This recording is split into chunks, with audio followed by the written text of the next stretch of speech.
call this meeting to order. Public Safety Commission meeting on November 16th at 7 p.m. I'll call this meeting to order.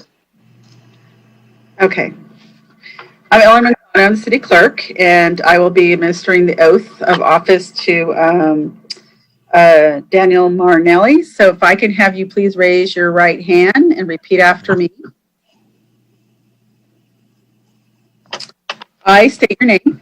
I, Daniel Marinelli, Do solemnly swear do solemnly swear that I will support and defend that I will support and defend the Constitution of the United States the Constitution of the United States and the Constitution of the State of California and the Constitution of the State of California against all enemies, foreign and domestic, against all enemies, foreign and domestic, that I will bear true faith and allegiance that I will bear true faith and allegiance to the Constitution of the United States to the Constitution of the United States and the Constitution of the State of California, and the Constitution of the State of California, that I take this obligation freely that I take this obligation freely without any mental reservation without any mental reservation or purpose of evasion, or purpose of evasion, and that I will well and I will well and faithfully discharge and faithfully discharge the duties upon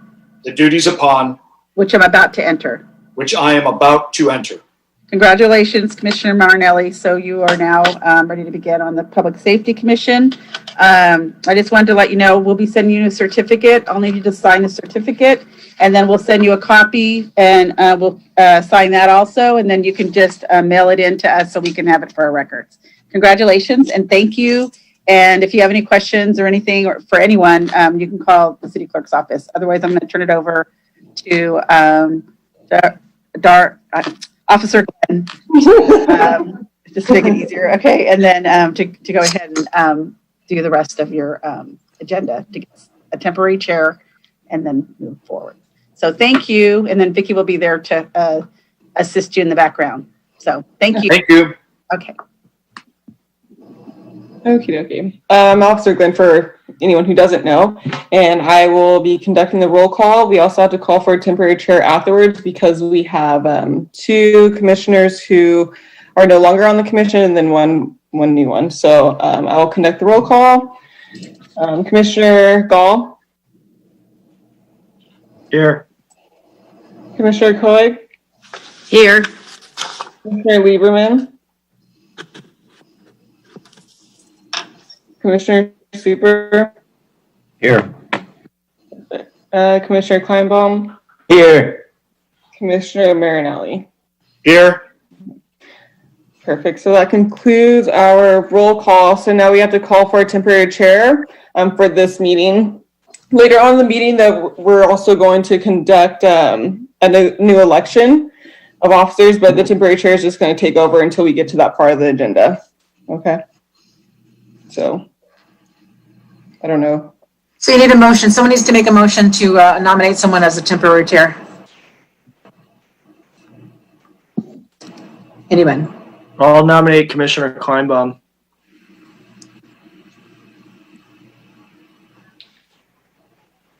Does anyone second that motion? I think Commissioner Lieberman just did. He raised his hand. Okay. All right. So Commissioner Gall said Commissioner Kleinbaum, and then Commissioner Lieberman seconded it. Is there anyone who is opposed to this? Perfect. And then we'll just get a vote. Commissioner Gall. Aye. Commissioner Clegg. This is as for the temporary. Yes, just for the temporary for pretty much the next probably like 5 minutes. Aye. Commissioner Lieberman. Commissioner Super. Aye. Commissioner Kleinbaum. Aye. Commissioner Marinelli. Aye. Okay. Commissioner Kleinbaum, you have the floor. Okay. Well, I wasn't expecting this, but if there's nobody else that wants to do it, I'll be glad to do it, and I'll put forward my best effort that I can to do this, and I really appreciate it. Thank you, and I'll try to rise up to and step up to the opportunity here. Okay, so does that mean that if I'm the temporary chair, then that I have to start right now at this moment? Yes. Okay, unfortunately, So the next I'm item not on the agenda would prepared. be I the have to select- have the meeting minutes in front of me here in order to run the meeting, and I have to open those up. Okay, I think we so need to do Next salute item on the the flag. agenda will be the salute to flag. Thank you. agenda items, yeah. I need to open up the agenda for the items, and so I have to get those. So bear with me course. one moment, please, while I get the agenda items. Let's see here. Hold on one second, please.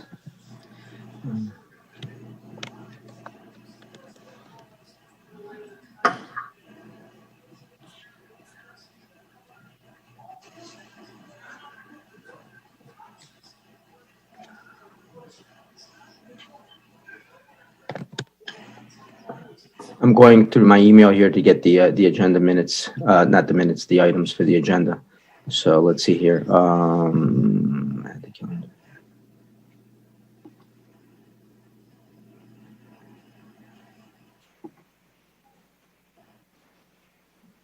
Okay, so I'm going to open the agenda right now. Salute the flag. I'm gonna do right here. Give me one moment here. So we have here, call meeting to order, administer oath of office for new point. So the roll call, have we done that or should we do that Yeah. right now? So now we're at salute to flag. Oh, salute the flag. Okay, so then, well, yes, everybody does the salute the flag. Okay, so let's see. One second here. One moment, please here.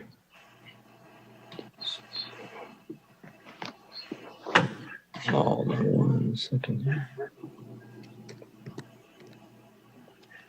I think we can just begin. Okay, all right. So we'll begin then. Okay. All right. So we're gonna I I pledge Pledge allegiance allegiance to the flag the flag United States of of America, America and to the to the republic republic for which for it which it stands, stands, stands one one nation, nation, under God, God, indivisible, indivisible, with with liberty liberty and and justice justice for all. Okay, thank you. Okay, and then I'll go back here to the minutes. Moment, please. Okay, so here we have our meeting and then approval of the order of the agenda. Okay, so that's item D, approval of the agenda. And then what do I need to do to approve the agenda here? Or to You need to request? call for a motion, sir. Oh, I call for a motion to approve the order of the agenda. May I make a make that motion motion. to approve? I second. Okay, so the agenda is approved. Actually, no, we need a roll call vote. Oh, we need a roll call. Okay, so we're going to take a roll call to approve it. Commissioner So, Gall, Aye. Commissioner Coag, Aye. Commissioner Lieberman, Aye. Commissioner Super, Aye. Commissioner Kleinbaum, Aye. Commissioner Marinelli. Aye. Roll call complete. Okay, all right. So let's see, blue folder items, additional backup materials for blue folder document approved at the Public Safety Commission meeting. Is there something there? I'm clicking on here to open that up. There's no blue folder item. There's no blue folder. Okay, so we'll go back to where we were here. Okay. So now we go to the consent calendar. These are business items except those formally noted for the public hearing. Okay, and it's F1, approval of affidavit of posting for the Public Safety Commission regular meeting, November 16th, 2020. So, And item two, sir. I'm sorry? We can do that all in one motion if you want, for the Okay. We're item gonna do- F2 as well. Okay, so I move to approve the F1 and F2. Can you call for a mover and a seconder? Yes, I'm calling for someone to move to approve F1 and F2. So I moved. make that motion. Second. Okay. All right, so then the consent calendar F1 and F2 have been approved. So we have to do a roll call. Ready? Aye. Commissioner Gall, perfect. Commissioner Clegg, Aye. Commissioner Lieberman, Aye. Commissioner Super, Aye. Commissioner Kleinbaum, Aye. Commissioner Marinelli. Aye. Roll call is complete.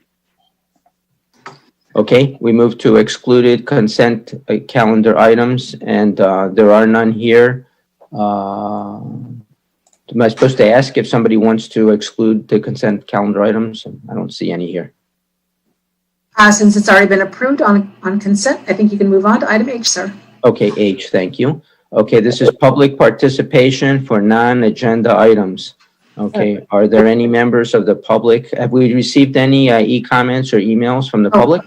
No, we have not. No, okay. And Darren, can you also confirm that we had no one that was wishing to speak on the consent calendar as well, please? Okay, yes, is there anybody that wishes to speak on the consent calendar from the public? No, there are none, sir. None, okay. I just mentioned it for the record. Okay, oh, okay, all right. And then is there any, anybody from the public that wants to participate on non-agenda items? We do not have any attendees registered, sir, so I don't think so unless we have, Okay, that's Darren. all right, okay. No, we don't have any comments. Okay, then can I request a motion then to, that we're finished with, this item? H1? I make that motion. A second. Okay, all right. Can they then take a roll call to, Commissioner Gall, Aye. Commissioner Clegg, Aye. Commissioner Lieberman, Aye. Commissioner Super, Aye. Commissioner Kleinbaum, aye. Commissioner Marinelli. Aye. Roll call is complete. So now we move on to item I, items continued from previous agendas. Do we have any items from previous agendas? Is the drone and beach cities conversations today previous agendas, or are they scheduled for today's meeting? That's just a quick question.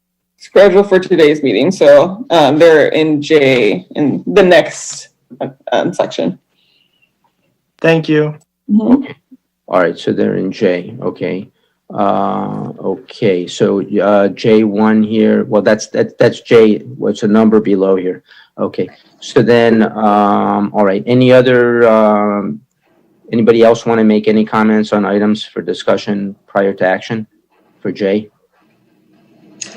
I think you're ready to start with J1, sir. Okay, all right, so, okay, so now we have both our chair and vice chair who provided service for a long period of time have now retired, and now we need to elect somebody new for a chair and vice chair for the Redondo Beach Public Safety Commission. So we're open now for nominations for the chair and the vice chair.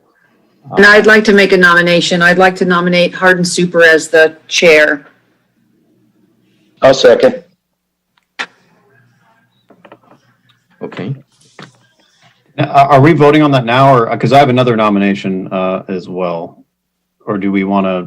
Are we making all the nominations and then voting, or are we voting? Well, You can make the nominations and I'll list them out, and so then we can kind of go from there. So if Yeah. anyone else has other nominations, then let me know, and then we can do the whole Okay. the motions and votes afterwards. So we have a nomination then for Commissioner Super for the chair. Okay.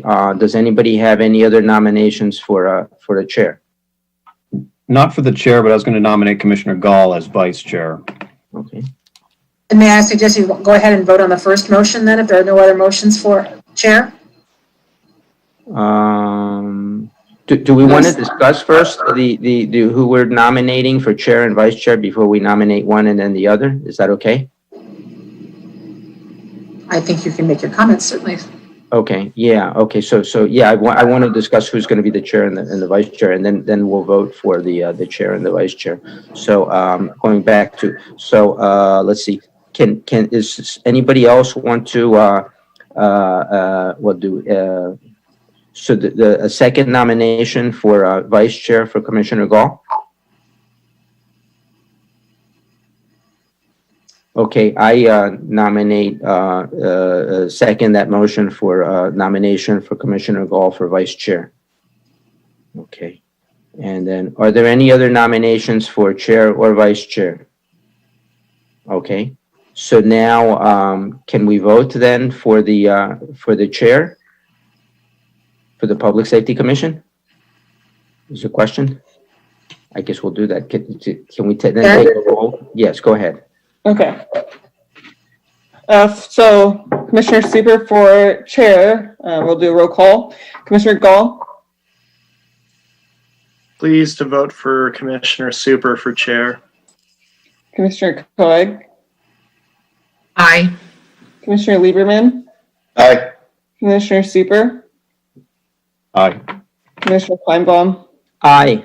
Commissioner Marinelli. Aye. Perfect, roll call complete. It's in the garage. Okay. Super as the chair, and then we'll do a roll call for vice chair. For, we said Commissioner Jeff Gall, correct? Yes. Correct. Yes. Okay, roll call, Commissioner Gall, Aye. Commissioner Coig, Aye. Commissioner Lieberman, Aye. Commissioner Super, Aye. Commissioner Kleinbaum, Aye. Commissioner Marinelli. Aye. Your roll call is complete. Okay, the record shows that we have a new chair, Chair Super. So Mrs. Chair Super can start taking, starting with item J2, start the meeting. Great. Being therefore, Congratulations. Well, thank you very much for giving me the honor of being the chair. I'm going to try not to screw this up. All right, so we're on J2 committee reports. Is there any report from the commendation subcommittee? All right, hearing none, I'm going to move on to the legislative review subcommittee. Any report? Hearing none for that. The quarterly report subcommittee. Hearing none. CERT, support and promotion subcommittee. Nothing. Okay, thanks, Commissioner Gall. And lastly, the homeless subcommittee. Is there any report? All right, so I'm going to move on. Item J3 on our agenda is the Redondo Beach City Attorney's Office presentation on the city's new temporary homeless housing plan.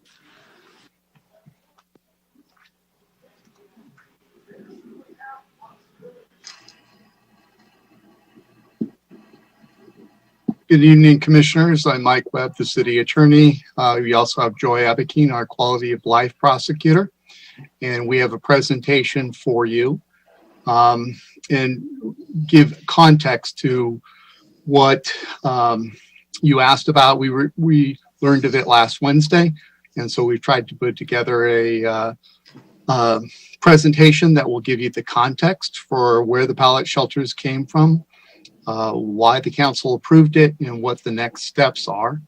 And I'm going to share my screen.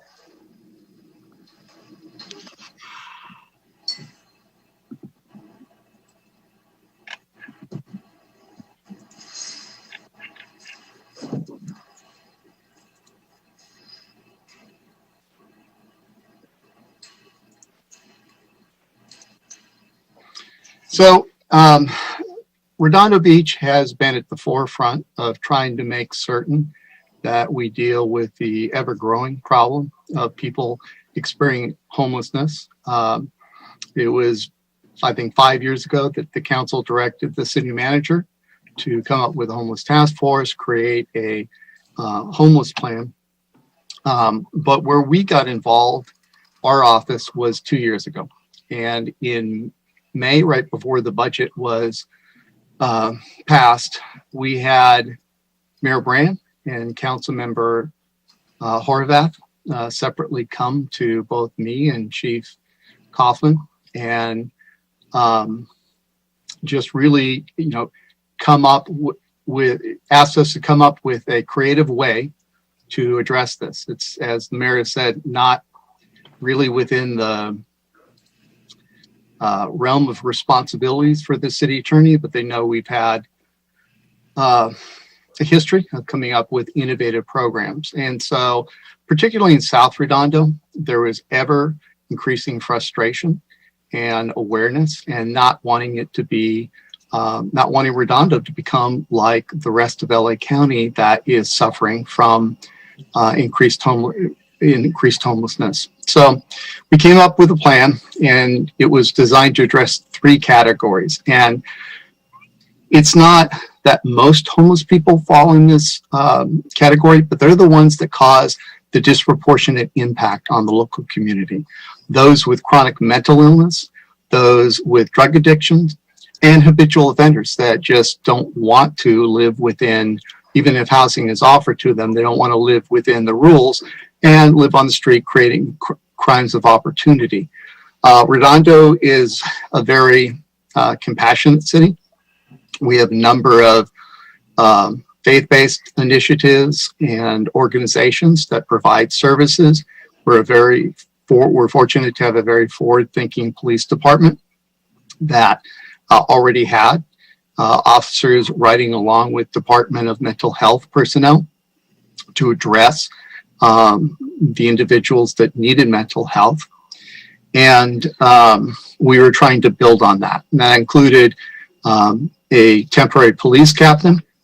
And what we started with was interviewing everybody who was willing to, who would complain to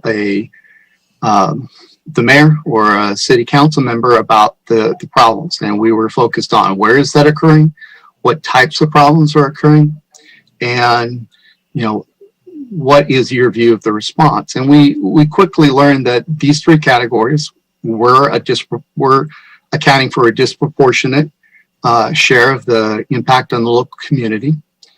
And there was a cycle in that, because of case law, Martin versus Boise in the Ninth Circuit, the police could no longer enforce the rules against camping in public places if there wasn't housing available to the person experiencing homelessness. When that came out, I contacted the Boise city attorney. It's really not a well-written opinion in my view. But when I came out, I contacted Boise city attorney. She directed me to Gibbs and Dunn, the outside law firm that was handling their petition for review to the Supreme Court. I asked, what could we do? They said if we could put together a coalition of cities in California because of the widespread problem in California, that would be greatly appreciated. Contacted the general counsel for the League of Cities, and we put together a group of about 4 or 5 cities that were interested. The council directed us to go forward with that and fund our portion of any amicus brief, that friend of the court brief that was filed, and we were the first city to join that coalition. It greatly grew and included the counties of Orange and Los Angeles County. Unfortunately, the Supreme Court, which is not a surprise, they refused to hear 99%, more than that, of the petitions for review.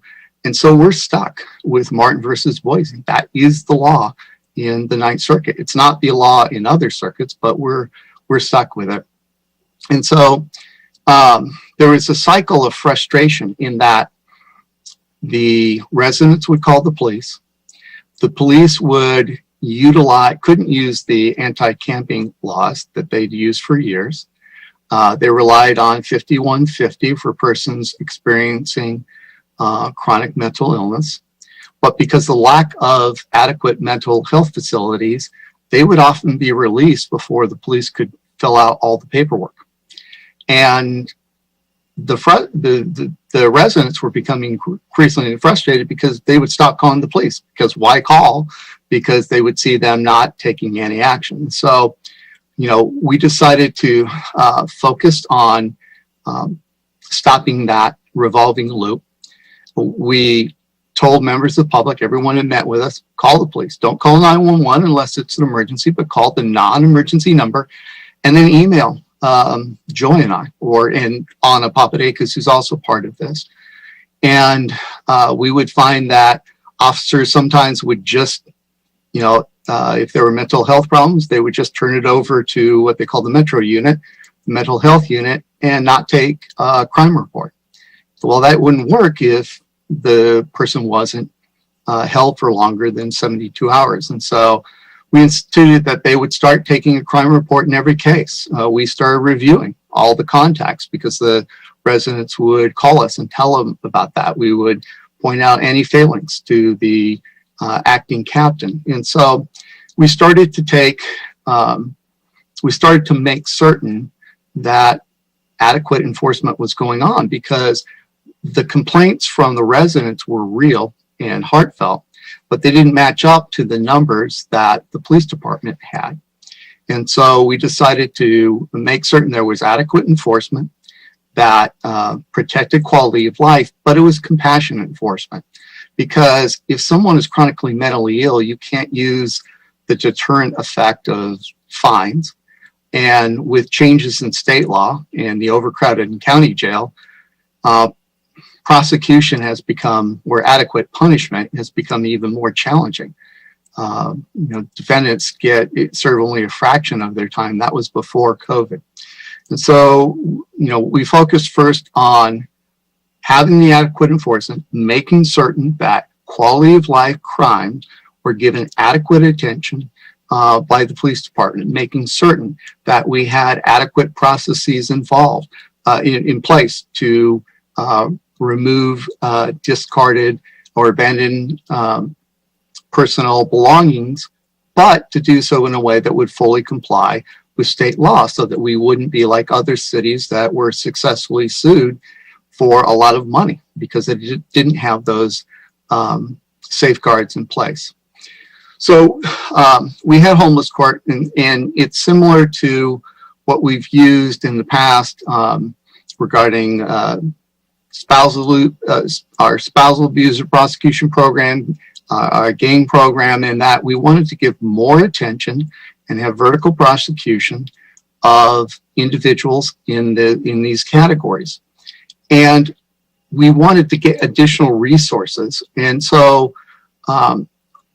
we had one day of the month was set up for homeless individuals who were prosecuting for nonviolent crimes, to give them more time with the court, with our prosecutor, with their defense attorney, and with the housing navigator who started attending court. And we were trying to address the underlying causes of behavior, making certain they got appropriate substance abuse or mental health treatment. And the goal was get them housing ready. There are, the housing navigators can find permanent housing, but what they can't do is get the people in it if they're not housing ready, if they don't have the documents that they need, if they haven't expunged criminal records that they're legally entitled to have expunged. They don't have their driver's license and social security number, and they can't get their social security payments and Medicare. And so we took baby steps with the goal of ultimately getting them permanently housed. Now, if defendants don't want to participate in that, then we'll do full-on prosecution. But it's one of the rare instances in criminal court where the defendant and the community are both served by the same goal, which is getting them housing ready and getting them permanently housed, so that, and then their case would be dismissed. And if you've seen our, over the past 15 months, some of our multiple presentations to the City Council, one of my favorite photos is we heard a lot about an individual in our initial meetings with community members, about a gentleman by the name of Camo Mike. And he was one of the people causing disproportionate problems with the quality of life. And at July, he had become permanently housed in a nearby city. He's occasionally still in Redondo. We haven't had any complaints about him. And there was a photo, and normally can't take photos in court, taken from the bench, where the judge had taken photo of Camo Mike celebrating with his public defender, with his housing navigator, and with Ms. Papadakis, our person who was initially assigned to homeless court. I'll talk in a little bit. It was initially the pilot project was for a year. So we were asked by the council, hey, do what you can to positively affect the quality of life impacts of growing homelessness. And I'll show you some stats, but it really did work well in that transient related crimes, which is how the police department classifies them, shrank dramatically. And some of the input that the police department gets every month as to crime problems were majorly impacted in a way that's not consistent with other nearby agencies. Another thing that we needed to address with this, in addition to finding out the problems in increased enforcement by the police and a homeless court, so we'd have compassion enforcement. It's a carrot and a stick approach with really big carrot, but a stick if it's there, if the person doesn't want to participate in the program. The next part was changes in mental health court, and I'll let Joy address that because she's the one who drives out to Hollywood, which is the only location for mental health courts in the county of LA currently. Good evening, commissioners. Just to give a brief background about mental health court. In criminal court, if a defendant is unable to understand the nature of proceedings or assist in his or her defense, the judge will declare a doubt to his or her mental competency. And then in Los Angeles County, we have a separate mental health court where that defendant will then go to be assessed and then treated to be restored to competency.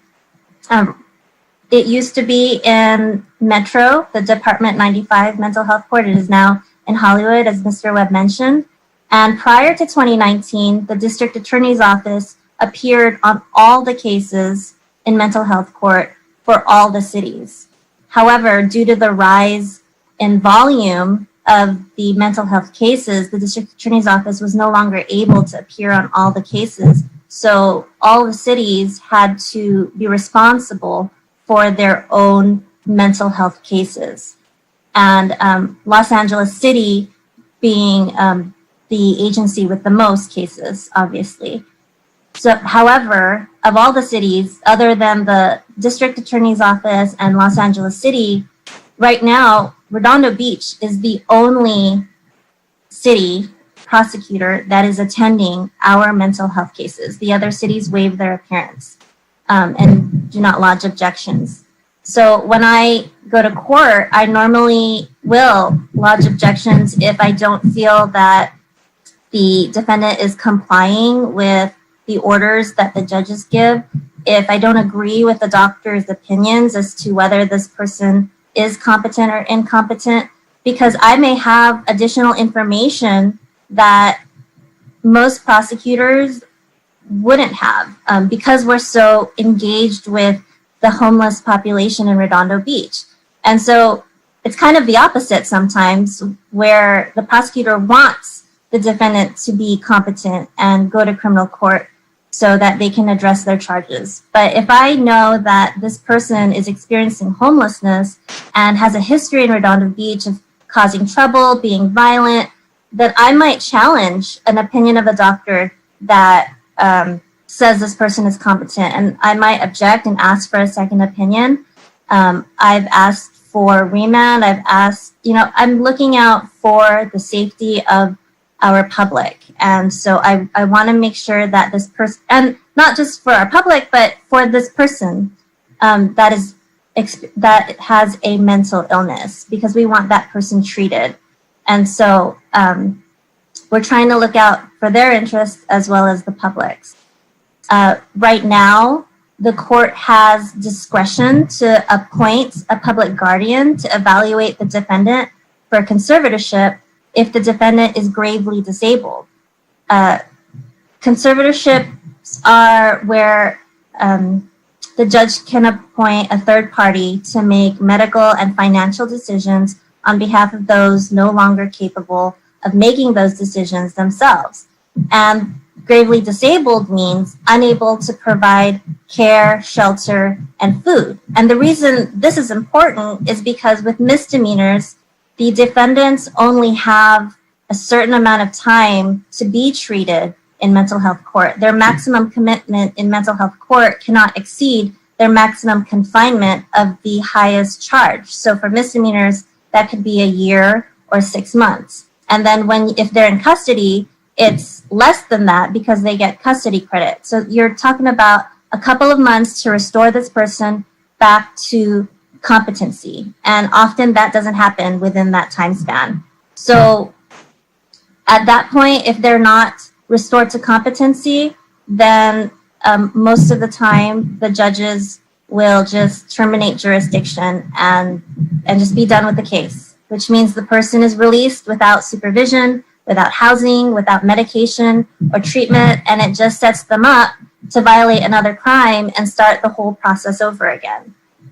So we've been working with Senator Ben Allen's office in coming up with legislation so that it is no longer at the court's discretion to appoint the public guardian to evaluate the defendant for a conservatorship. We want to make that mandatory just to make sure that some of these misdemeanor defendants don't slip through the cracks. So that's another aspect of the pilot program that we're working on and mental health court.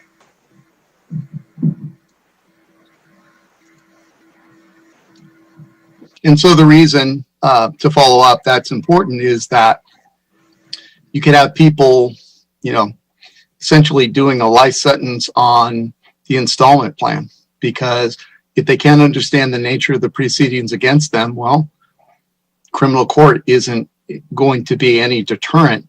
And yet, because of the difference in definitions, they won't even get evaluated by the public guardian for guardianship. So we're hopeful that legislation will move forward. There's always a challenge because some people don't want to see the standard in any way changed while we don't have adequate resources for mental health. And that's a dynamic that Senator Allen's office will have to face, but we're trying to show this is not compassionate. It's not good for the community to have people essentially immune from the consequences of action and not getting the help they need. So it was a 1-year program, or it's supposed to be a 1-year program.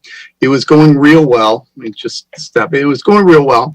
COVID hit. And as in much of life, it dramatically affected things. And Councilmember Horvath and our community service director applied to the South Bay City's Council of Government for a grant to fund the entire thing. It was paid for out of PERS reserves the first time because it was enough of a priority that the council thought we should use those reserves. This South Bay City's Council of Government is it's joint power agency involving 16 cities and parts of the county of LA, the incorporated area. And basically the city submitted a proposal to continue that enhanced response pilot program as I just described it to. We received a grant for the entire amount of the program as the only eligible innovative program in the 16-city area in the South Bay. And so it's being totally funded by the South Bay COG grant.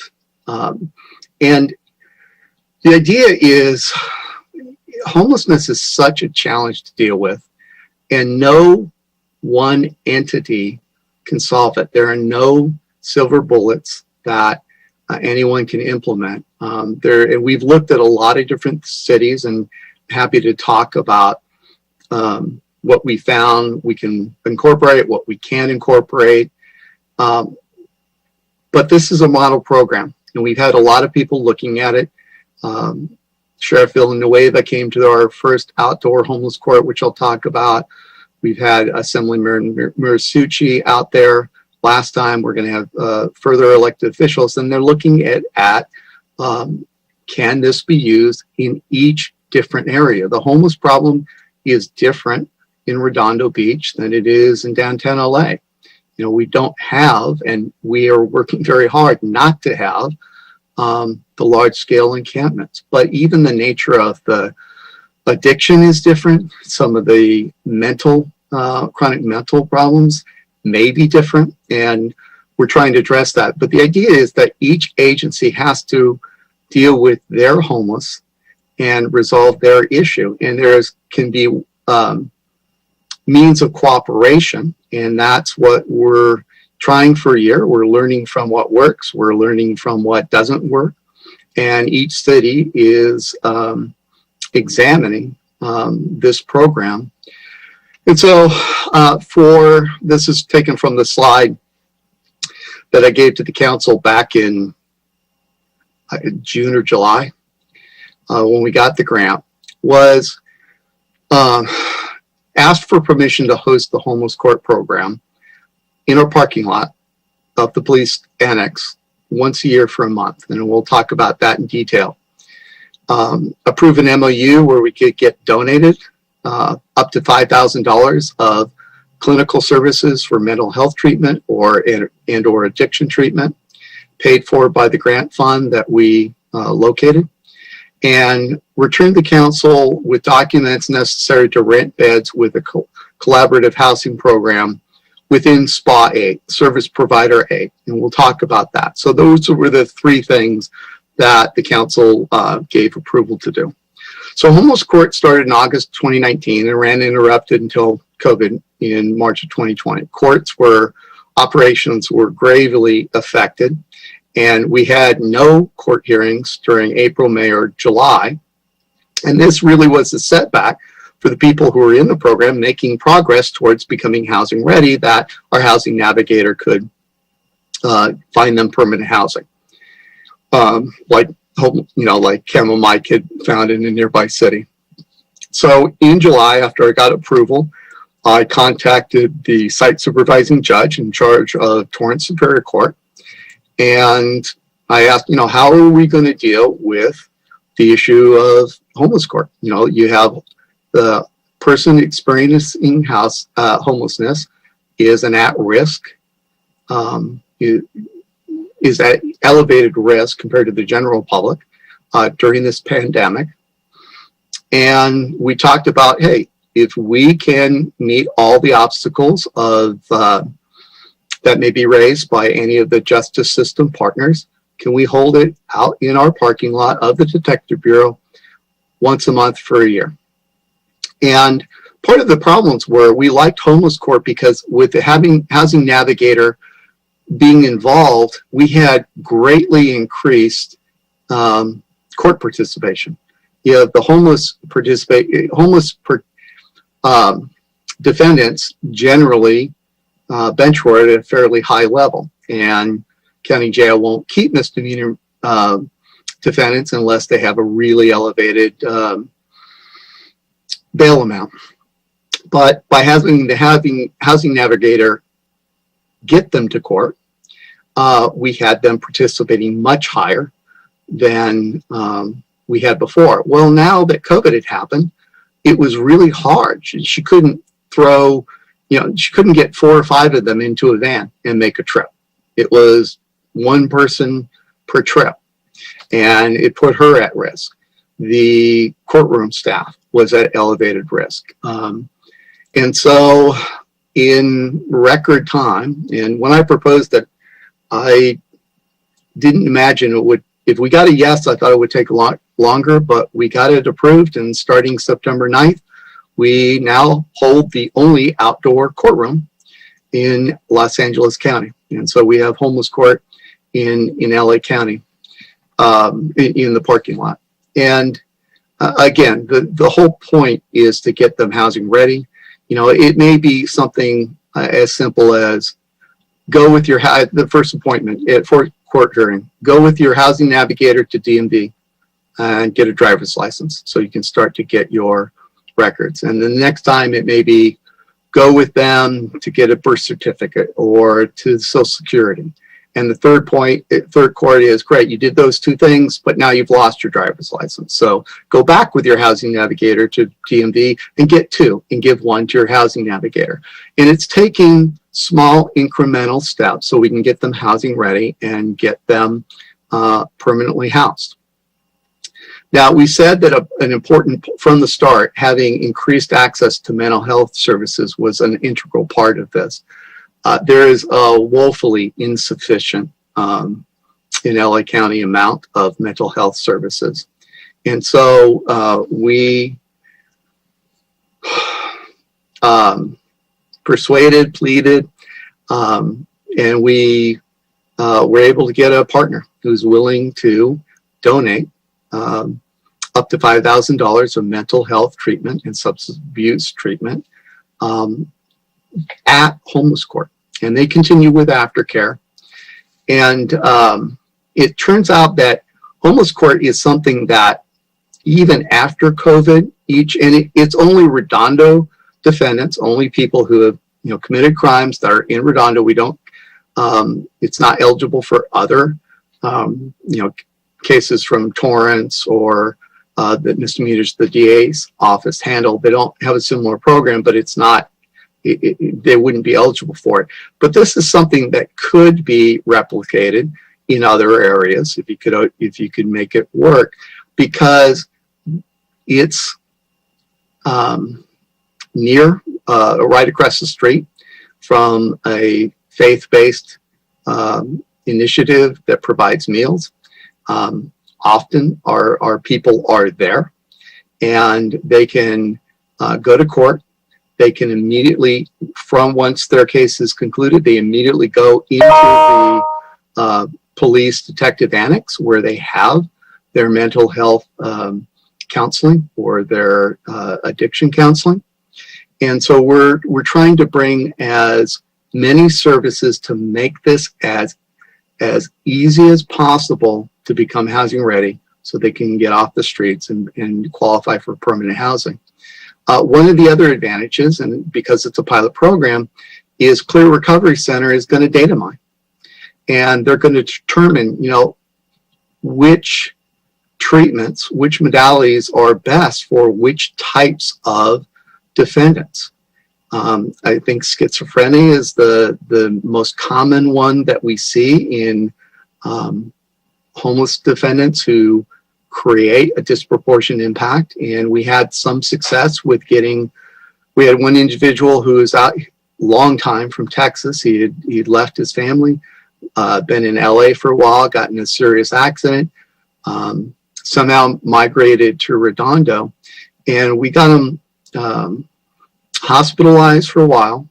They gave him a 30-day shot of his medication, and though they released him too soon, that 30 days meant he was just a non-communicative with the police for the longest time. That made it so he could communicate with his public defender, and we were able to arrange to reunite him with his mom. And we were overcoming obstacles along the way, such as, getting him through TSA. This is pre-COVID for the flight home. And we used his booking photo as one of the two forms of ID. And so we are working towards, we have cooperation from an urgent care doctor who can provide any medication that's prescribed. We're working to come to terms with a psychiatrist who can, when medically appropriate, prescribe that medication. And again, we as a society will learn more about homelessness in the South Bay, what it caused, other than just the high level, well, it's, people with chronic mental illness. So that's something that we're happy with. What didn't work quite so well is it's tough to find housing in other cities. Every city wants to deal with their own homeless, or they're all for dealing with the person experiencing homeless in a humane way, just not near me. And that's understandable. And, but there was a bit of a sense of urgency because of COVID and the impact on the homeless community. And, you know, under Martin versus Boise, they can camp in public places if there's not available housing. When COVID hit, the one thing that worked well is we were able to place 30 to 35 defendants in Project Roomkey in other cities. And they were housed and working with housing navigators towards becoming permanently housing ready. And one of our council members is a county lifeguard, and he was assigned to work as a county lifeguard. And he had some experience with exactly what they were doing. The problem was they were, you know, after we had housing court, so it took 2 months from July to September 8th to get housing court going. And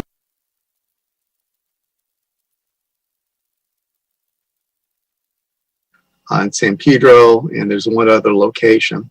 And some of those people will return to the streets. And we didn't want to have 30 to 35 people return to the streets. It would affect the quality of life from the community, but it also, they would regress in their progress towards becoming housing ready. So we brought up to the mayor and council the idea of pallet shelters. They're temporary shelters. They're 64 square feet. And it's a policy decision for the mayor and council. And so we gave it without a recommendation, but we had to let them know what the options were. And so we gave them 3 options: you know, direct staff to pursue the purchase of pallet temporary shelters and grant funding to pay for them. And if return with final documents and alternative locations. 2 is direct us not to pursue pallet temporary shelters, but continue to pursue other housing opportunities within SPA 8.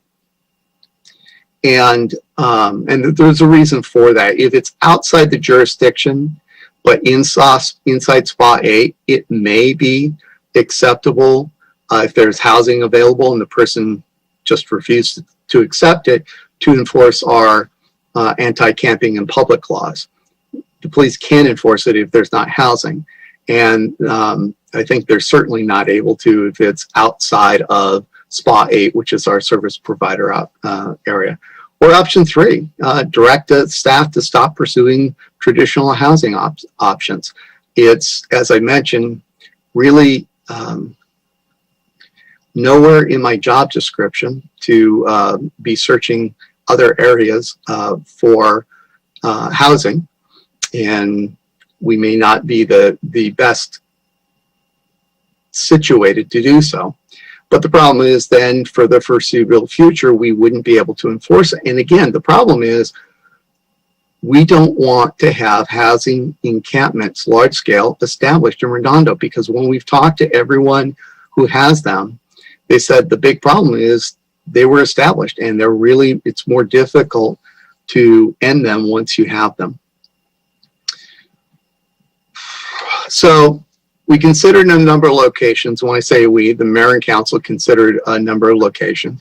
There's no perfect location in Redondo, and we can't use some of what the other cities have done because we don't have an industrial area to situate them in. And I'll have a zoning map of the city that you can take a look at, and I have a PDF if you can't see it on the PowerPoint that we can, if you have questions, we can enlarge. So it was ultimately a decision for them whether the temporary use for a limited period of time is better or worse than the other available options, such as the option of taking no action. So this is a picture of the pallet shelter. It's 64 square feet. One of the things that is nice about it is that it can be set up in less than a day. It can be taken down in less than a day. Some locations have used a forklift to load it on a flatbed and move it so that no one area of the city has to deal with any of the unintended consequences. Now, we've tried to take every protection to make certain that it doesn't cause any unintended consequence. And perhaps the best protection is that, well, I should go back for a step. So we did find, in talking to the county, that we could find grants if we acted by the end of the year for 100% of the costs. And that is the one-time cost of buying the pallet shelters, setting up the location to host them, and the ongoing costs. And we ultimately have enough funding for 9 months. And that includes 24/7 security and 24/7, residential aids there. Now, the county pushed back initially on the security, and there was talk about, well, do you just need it at night? And we said there's no way we can even consider it if there's not 24/7 security. And so it's a pallet shelter. It can be removed. You can see it's inside. It's got heating and air. It's a humane place for someone to move in off the streets, but it's also designed to not be a place that you would want to, or anyone would want to, hey, I'm home, I'm good, I'm just going to live here long term. It's not set up for that. And it's specifically designed. We got the smallest units they have. We don't want, during COVID, households mixing. So we have 15 units. 5 of them can be fitted with 2 bunks. So if a couple in a relationship in a household, they can use 5 of them. So at most, we're going to have 20 people. More likely, we're going to have 15 because most of our homeless individuals are single. So I don't know if you can see this, and can you see, Chair Super, can you see my cursor when I'm moving it? Yes, sir, I can. Thanks. Okay, thanks.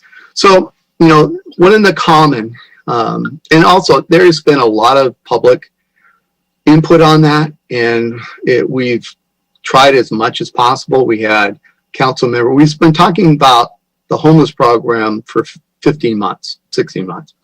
And with the pilot, the idea of the pallet shelter,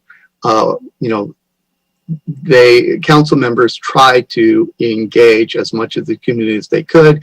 They put it out in their community newsletters. We spoke to two of the council member district meetings. And one of the comments is, well, why can't you put it in an industrial area? Well, we don't own any property or control any property in industrial area. So this is North Redondo. So this green part is really the one that's closest to, immediately surrounded by a industrial area. Does anyone know what this green site is? That's Aviation Park. Exactly. So that was one of the first sites, and staff recommended that as a potential location because parks were closed to the public when they first did. But with parks being open, I don't believe that the recreational leagues have returned there. Youth football hasn't. Redondo Beach Youth basketball hasn't, though. And I haven't checked in the last month, but once the parks reopened, that was essentially a non-starter. We have an industrial area here in District 3 surrounded by residential. We have the AES power plant, but that is not, we don't have control, and it's also not able to be set up within time frame we have. They considered Moonstone Park. They considered a C-Lab, which is across the street from AES, but it's not set up in a location that can be converted within the time frame. C-Lab, Moonstone Park, you would need a waiver from the Coastal Commission or Coastal Commission permit, and we can't get that or have any certain we can get that within the time frame. So that leaves this area right here, which is Kingsdale. It's the transit center. And so the council ultimately decided on 6 months at Kingsdale and then terminate the program. They added that they want to at least explore the idea of Seaside Lagoon. Seaside Lagoon is closed between Labor Day and Memorial Day, and they wanted to see if we can get a waiver that's similar to, if you've been down at Riviera Village, we got a waiver from the Coastal Commission to for the businesses to use those parking spaces during a time of COVID, so they can comply with the county health, remain open and comply with the county health rules.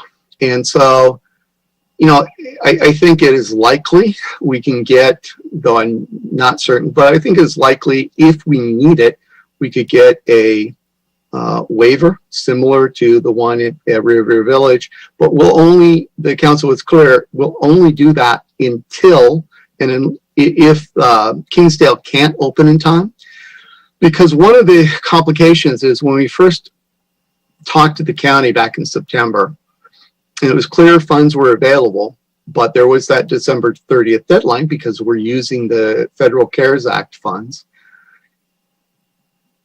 At the time, we've been told repeatedly, all that has to happen is you have to have the contracts, the invoices finalized. Then late in October, we started to hear, well, you might need to have it fully set up and at least one unit occupied. And it turns out there was a change in guidance from the federal government, and it hadn't worked its way through it late October, and it worked its way through the county. So if for some reason Kingsdale can't be prepped, if we have an earthquake, if we have, you know, a flood, then the council gave us direction, or staff direction, to you know, put it in Seaside Lagoon, because that doesn't take much site prep. It's already fenced, and but only for so long as it takes to get Kingsdale up and running. Oops. So it's there for 6 months. We got the agreement finalized with the county and fully executed by Friday. So the Public Works is already working with the company, the contractor that's going to do the grading of the site to get it ready. This is the Kingsdale site. You can see it's bordered by the cemetery. To the left, it's Torrance, down below 182nd Street. And these are just increased sites. And so the pallet shelter would be half of that field. And to give you a perspective, that is, you can see the field, you can see it close up. And the north part will continue to be used by Public Works and contractors for staging, things like that. It's 24/7 on-site security. It's 24/7 on-site resident aids. It's a full-time, it's a program navigator. It's a housing navigator. There will be meals, portable restroom and hand wash facility, portable showers, COVID-19 supplies for use only for the 15 to 20, should say, people staying in the pallet shelters. So one of the concerns came from Dennis. Now they have a much bigger permanent shelter. It's 10 times the size, and people were worried about people camping.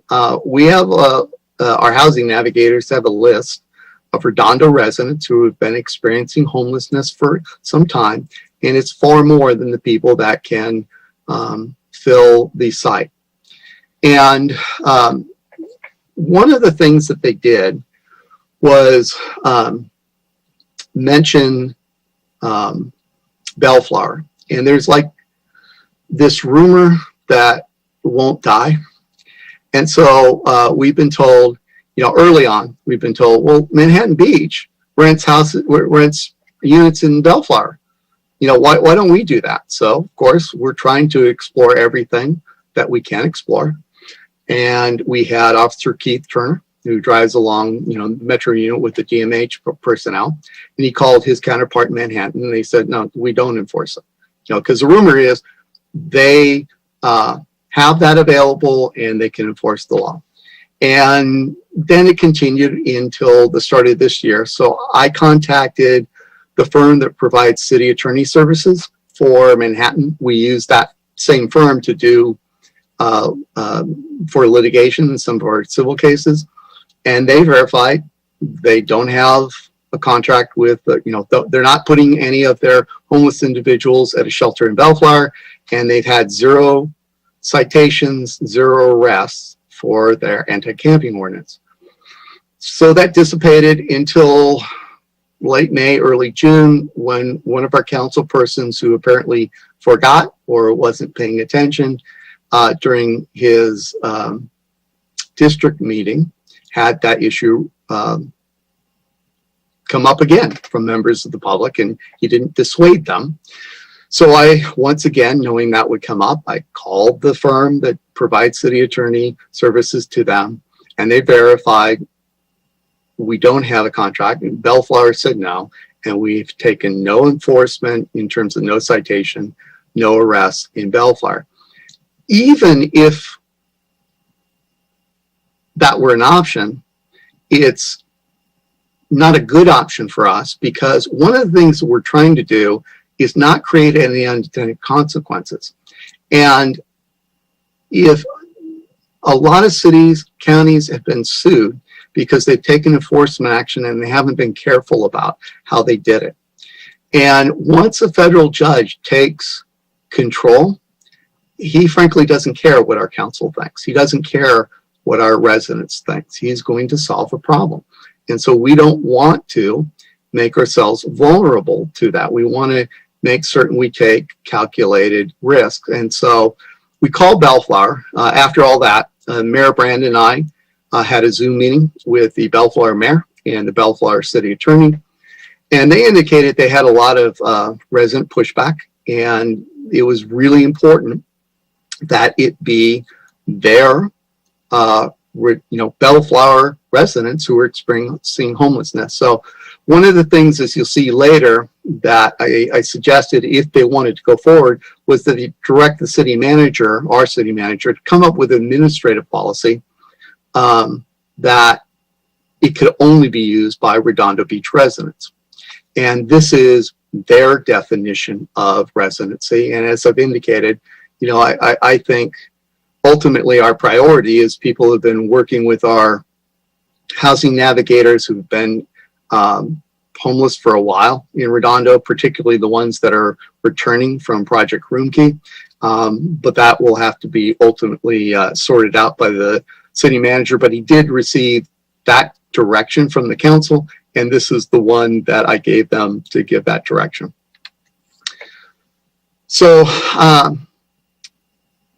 I told them the council it was, controversial because it is people here, homeless shelter, and they immediately think to other cities that are wasting money, pouring money, not solving problems. I think we have a much better foundation with all the other stuff first that we have established before even turning to the issue of emergency shelter for the next 6 months during COVID. But I let them know, whether you decide to do this or not, we're still going to continue with what has worked for us so far. And as I mentioned, transit-related crimes were down by more than a third year over year.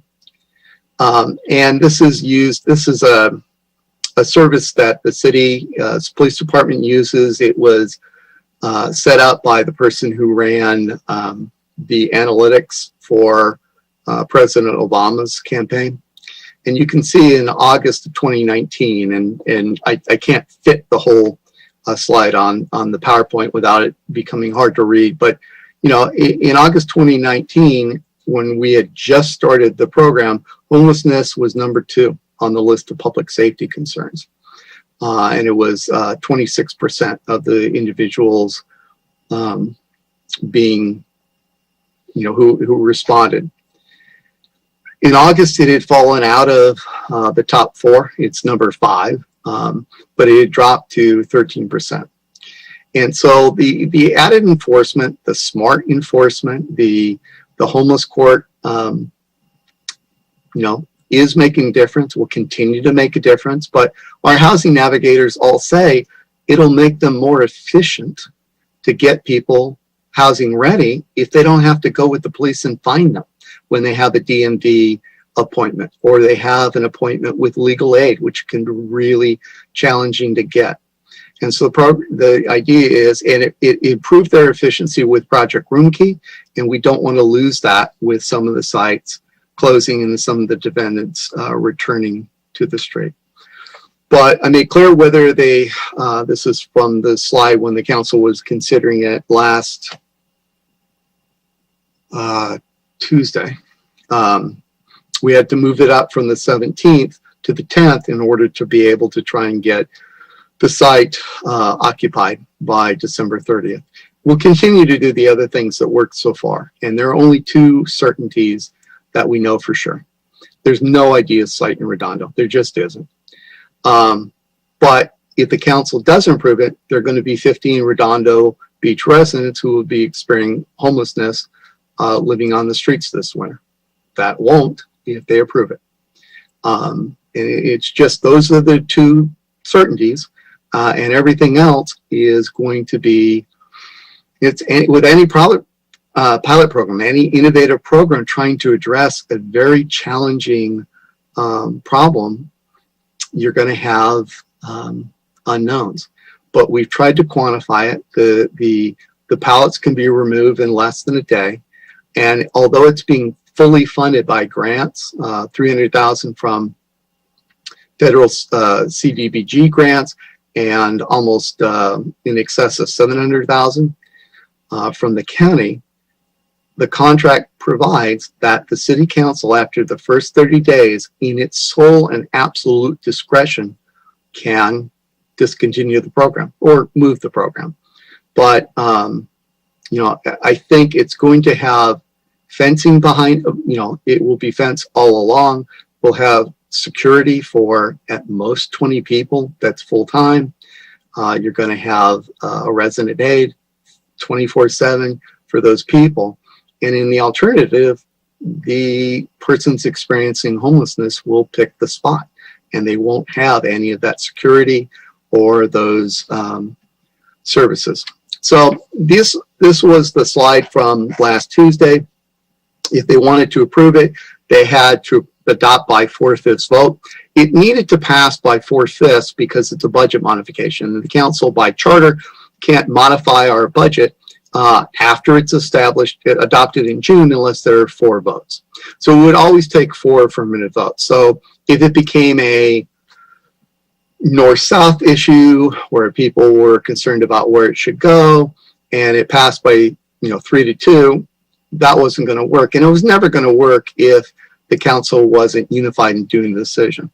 And so the resolution adopting the budget and modifying the budget were passed unanimously by the council with the support of the mayor. So once they did, there were a number of actions they had to take. They had to find it was exempt from secret review. And this is important because that site is not zoned for housing. We only have 2 sites in Redondo, one in North Redondo, one in South Redondo, where it's zoned for, shelter housing. And we don't control either of those locations. And this is pursuant to a number of exemptions, particularly because there is a county health emergency.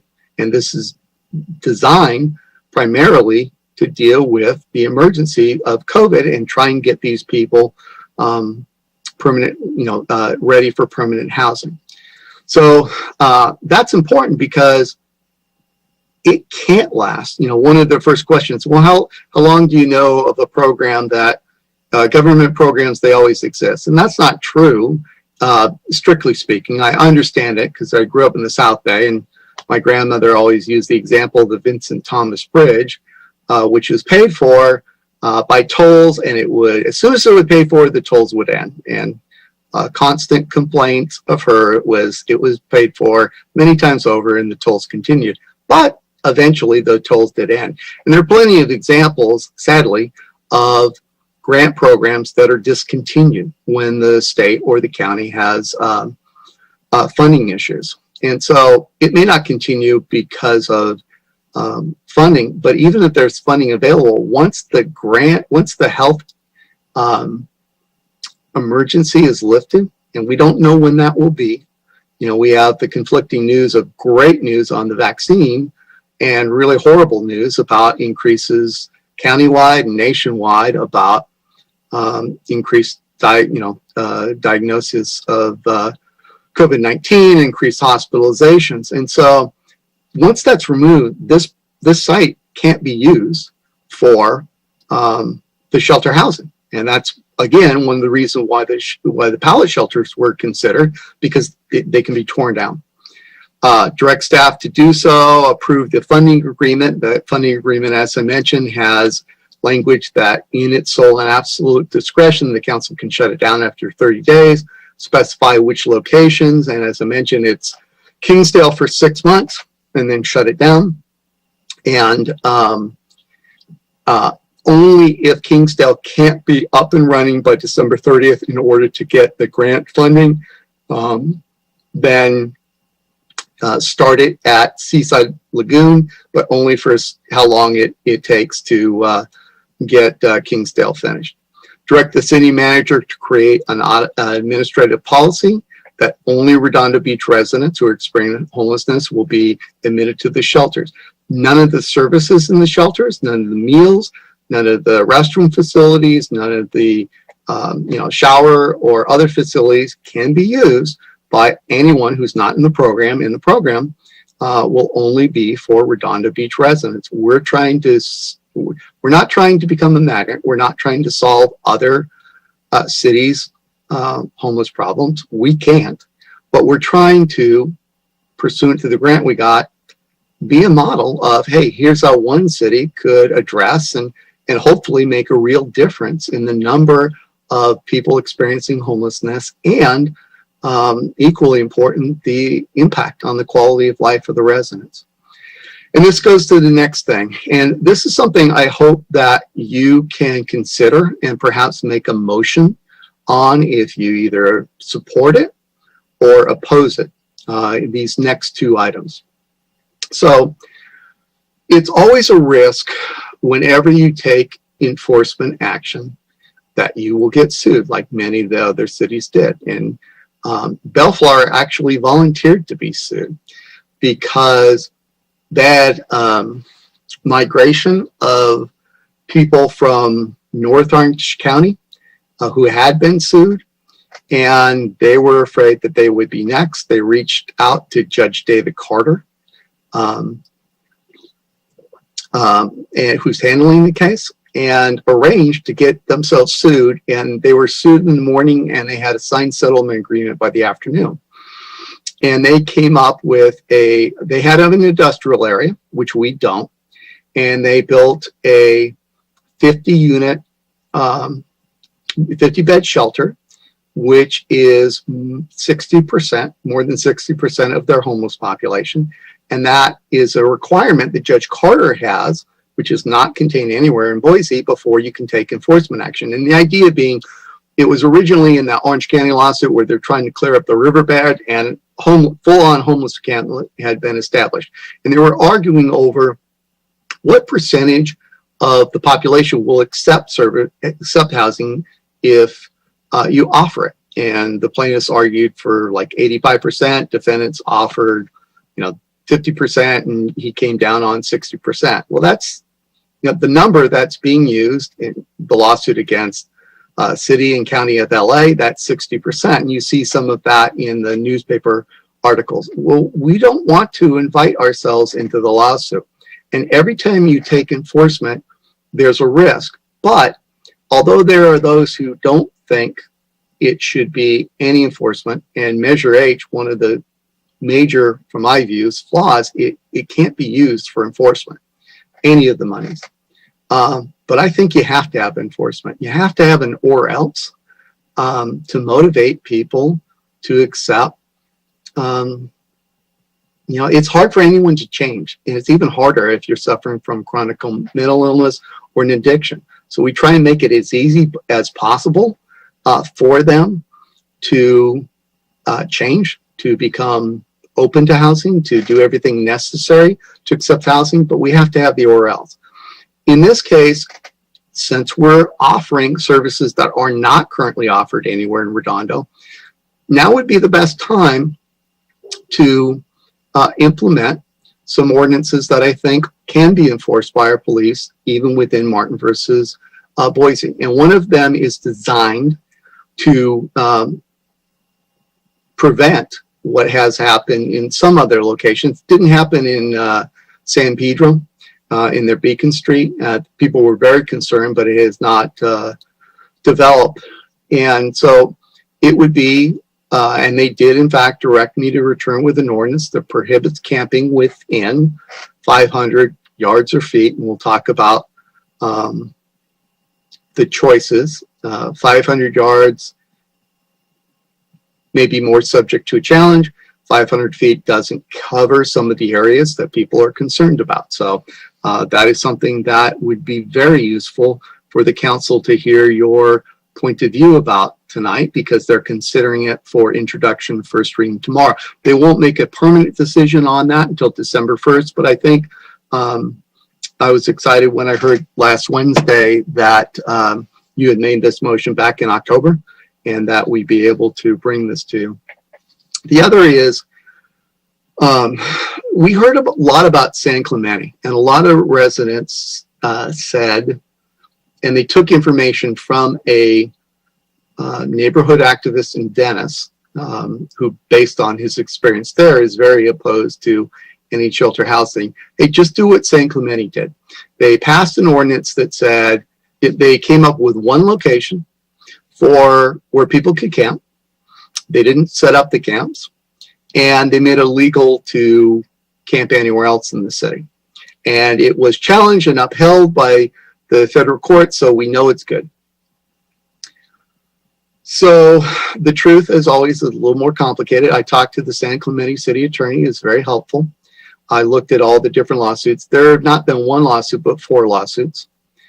They did win the first one, but it wasn't that it was upheld by the federal court. They dismissed it because some of the plaintiffs had lack of standing, and because the plaintiffs alleged that some sheriff's officers were quote unquote, or code enforcement officers of the city were quote unquote threatening to enforce an anti-camping ordinance, and they had no proof that it was done pursuant to an official policy of the city, and they never enforced it. There were no citations, no arrests.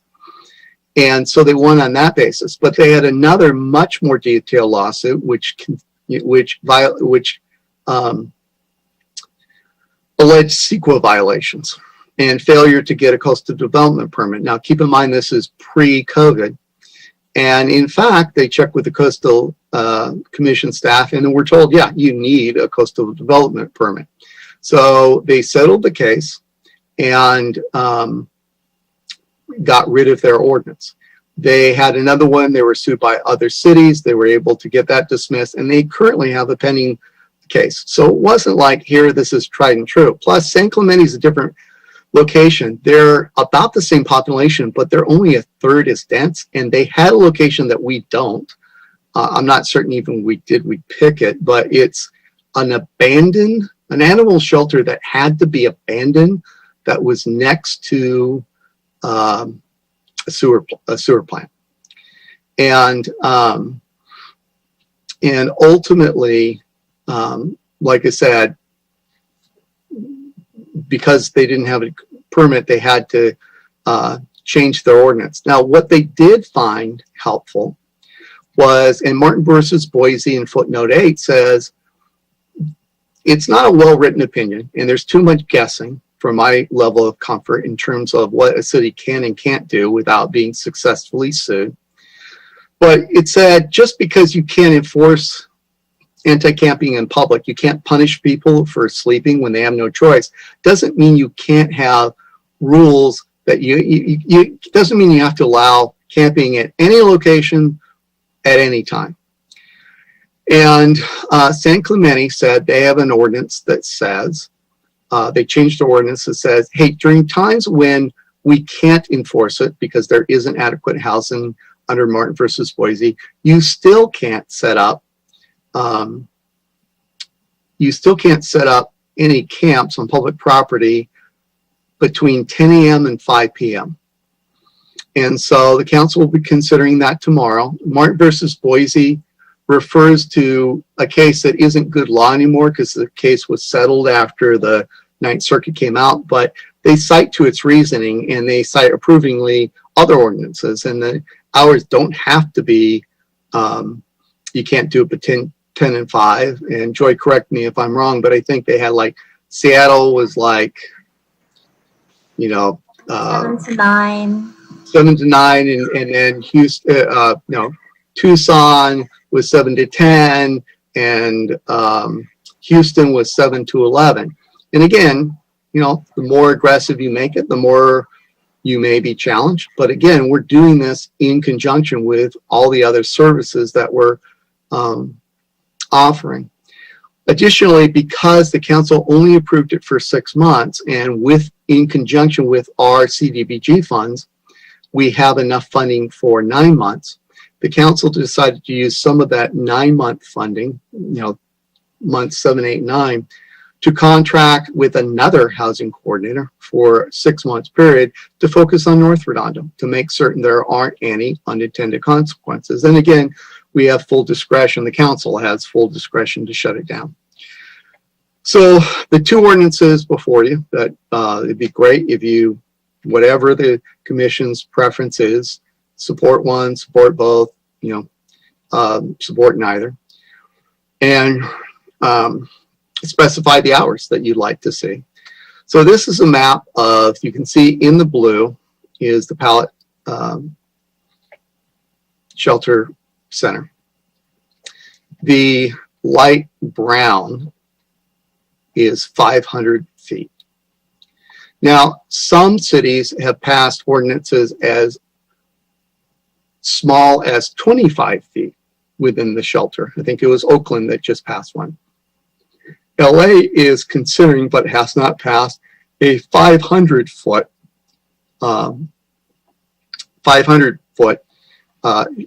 distance, and you can see what that would cover, and it would basically go to the Redondo border on the south, because 182nd is the Torrance border. Typically, like in a criminal court, to use by analogy, 100 yards is really, with the stay away order, the typical order, and that would be 300 feet. So 500 feet is bigger than the normal protective order, but it can vary. And a lot of the areas that people were concerned about it becoming a magnet for are contained in this larger order, this larger area. So that if there were a 500-yard order, that would cover it. Now, we have no jurisdiction south of 182nd, so a 500-yard order wouldn't cover it, but Torrance could certainly, pass a companion order if they wish to. They already have homeless people living in El Nido Park right here. And, I would think they may wish to do that if we, if the council chooses the larger order. But again, that's all a bit more of a risk. And with that, Joy, do you have anything to add? Otherwise, we'd be happy to address any questions that you have.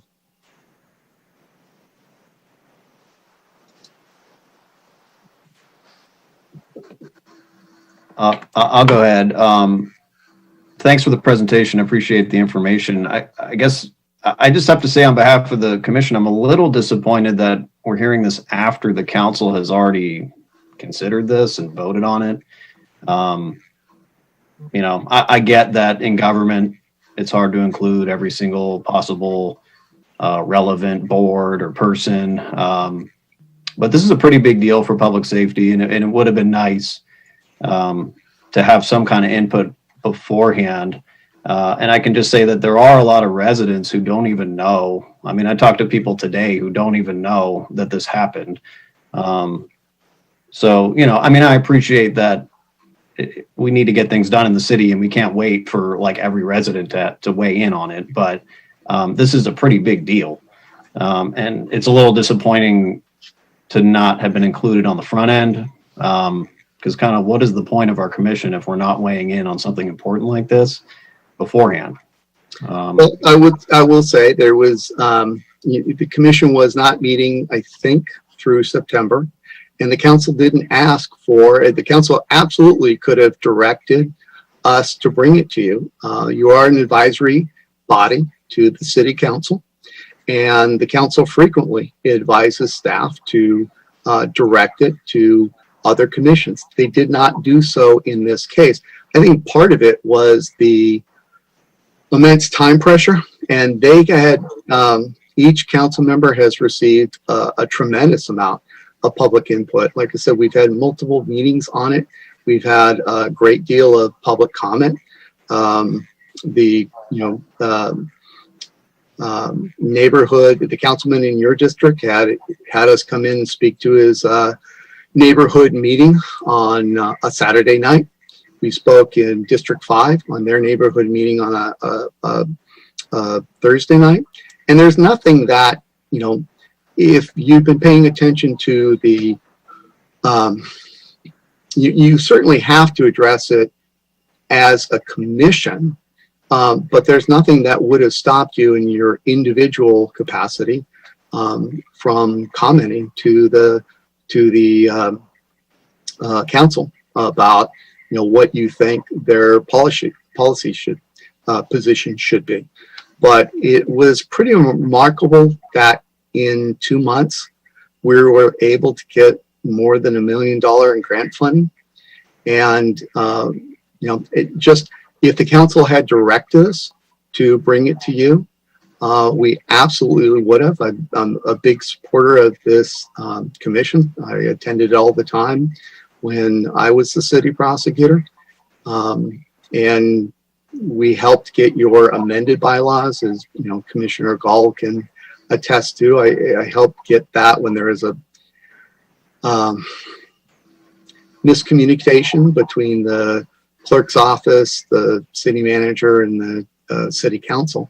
So we got that before you. So got that before them, got it changed. So there's nothing that would stop you from commenting. But you know, if the council had said, "Hey, we got to slow down. We got to look to see what the Public Safety Commission is," we absolutely would have done that. They didn't, and there was just too many moving parts to be able to do that in this case. Yeah, I mean, of course, we as individuals could have done what we did, but it is what it is at this point. I understand what you're saying. I guess a question I have is, what happens if somebody isn't going to move out? Like in 6 months, for example, we either want to move the pallet shelters or terminate it, whatever the council decides, and we have people living in there who, you know, they don't want to leave. What happens? So I have not seen the agreement from the letter of agreement with we're dealing with Harbor Interfaith, who is our housing navigators. They run many such shelters, none of them like pallet, but we're absolutely going to want, you know, they're going to know that it is ending in 6 months, and every document that they will be signing will make it clear that this program ends. And so they can, you know, not be allowed to live there if they fail to comply with any of the housing rules. But there's a firm end date, and it will be clear to anyone upon entering in that is a firm end date. And we'll certainly work with Harbor Interfaith to make certain they're giving any required notice to do so. But that is that's yet to be determined in terms of the final rules. They wouldn't give that to us until the council had passed it. And that's why we, as a belts and suspenders approach, asked the city council to direct the city manager to come up with an administrative policy to make sure that there were no unintended consequences. That's what Bellflower did, and direct him to pass that. If you read the staff report that went to the council, we attached that, and that's where I excerpted the definition of residency from that.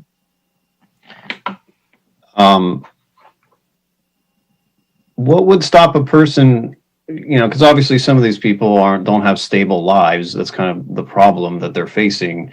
And so they don't have a utility bill. They don't have a lease. They're just somebody who's in our city and, they just showed up. Couldn't they establish residency by just kind of hanging out for a while?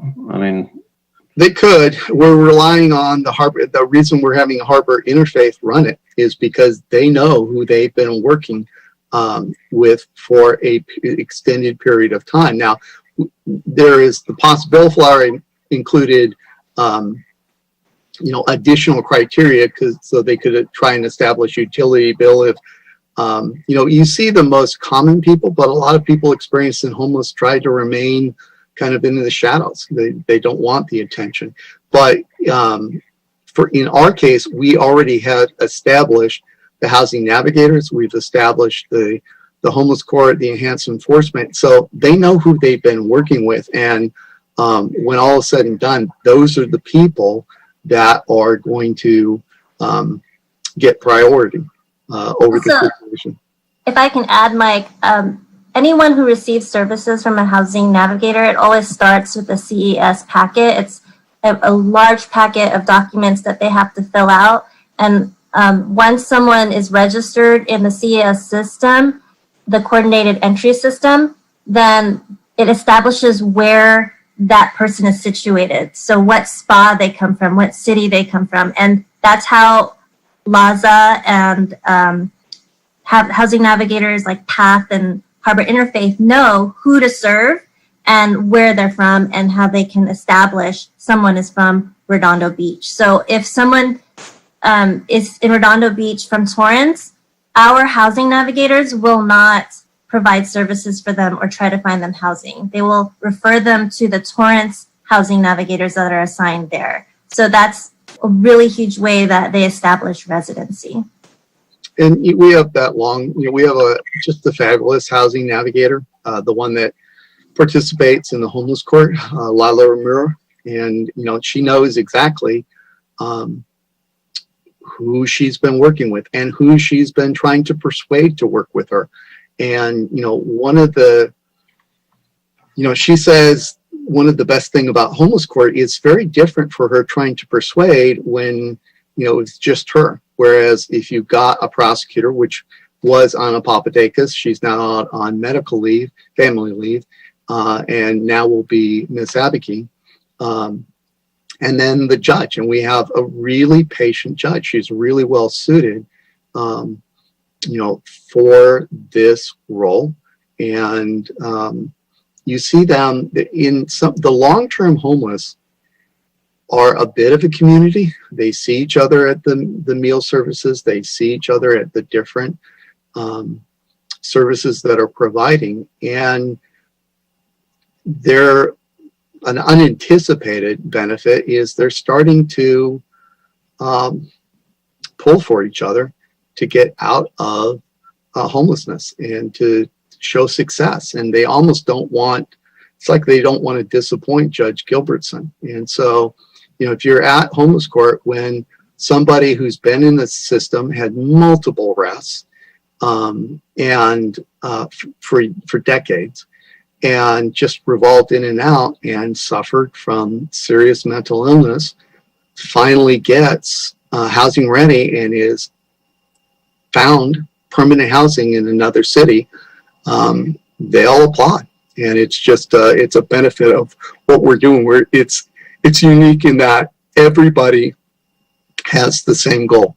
The community is better off and the defendants are better off. if we can get them housing ready and permanently housed.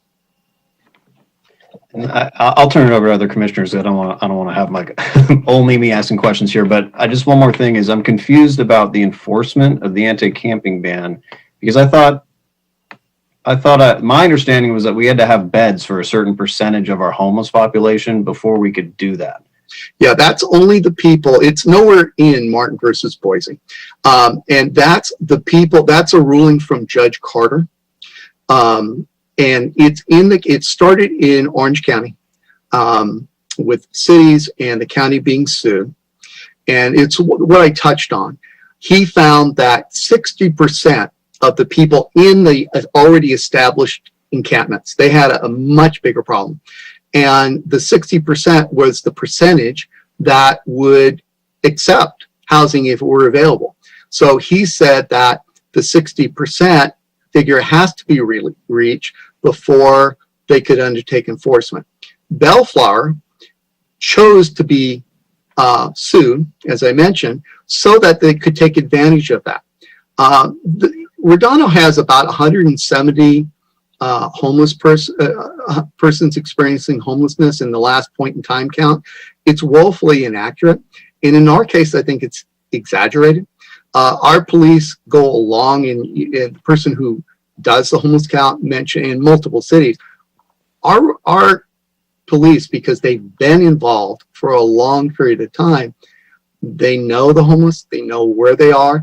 They are not trying to, game the system so our numbers are low. They're trying to get a real handle.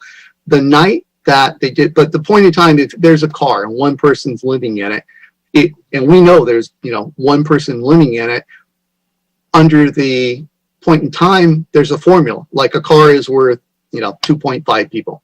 And so our officers went out with them, and our count was 119.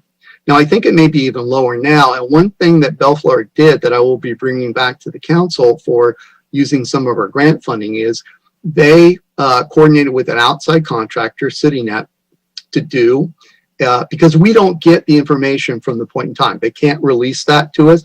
We can't, when we started, it's like, okay, great. I want the 170 people. Who are they? How can we address them? Do they need more enforcement? Do they need, counseling?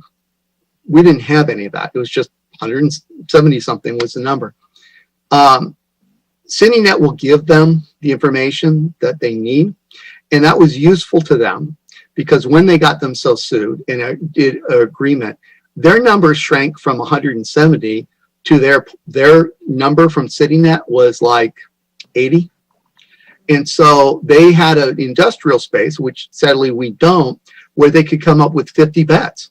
And so they met the 60% threshold, and Judge Carter gave them the authority to enforce. In fact, he went along with them while they enforced. I met Judge Carter a long time ago.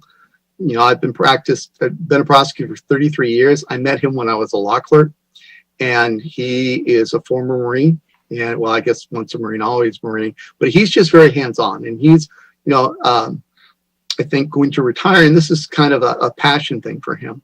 And so he went along and said, okay, now you can enforce it. They didn't have to actually make arrests or citations because by being able to say, hey, you have to accept our housing or you have to, we're going to enforce this, they chose to move to other cities that didn't have that. So that 60% number, although it's not Martin versus Boise, we would have to live with it if we were part of that lawsuit, like they are in LA County, LA City, Venice.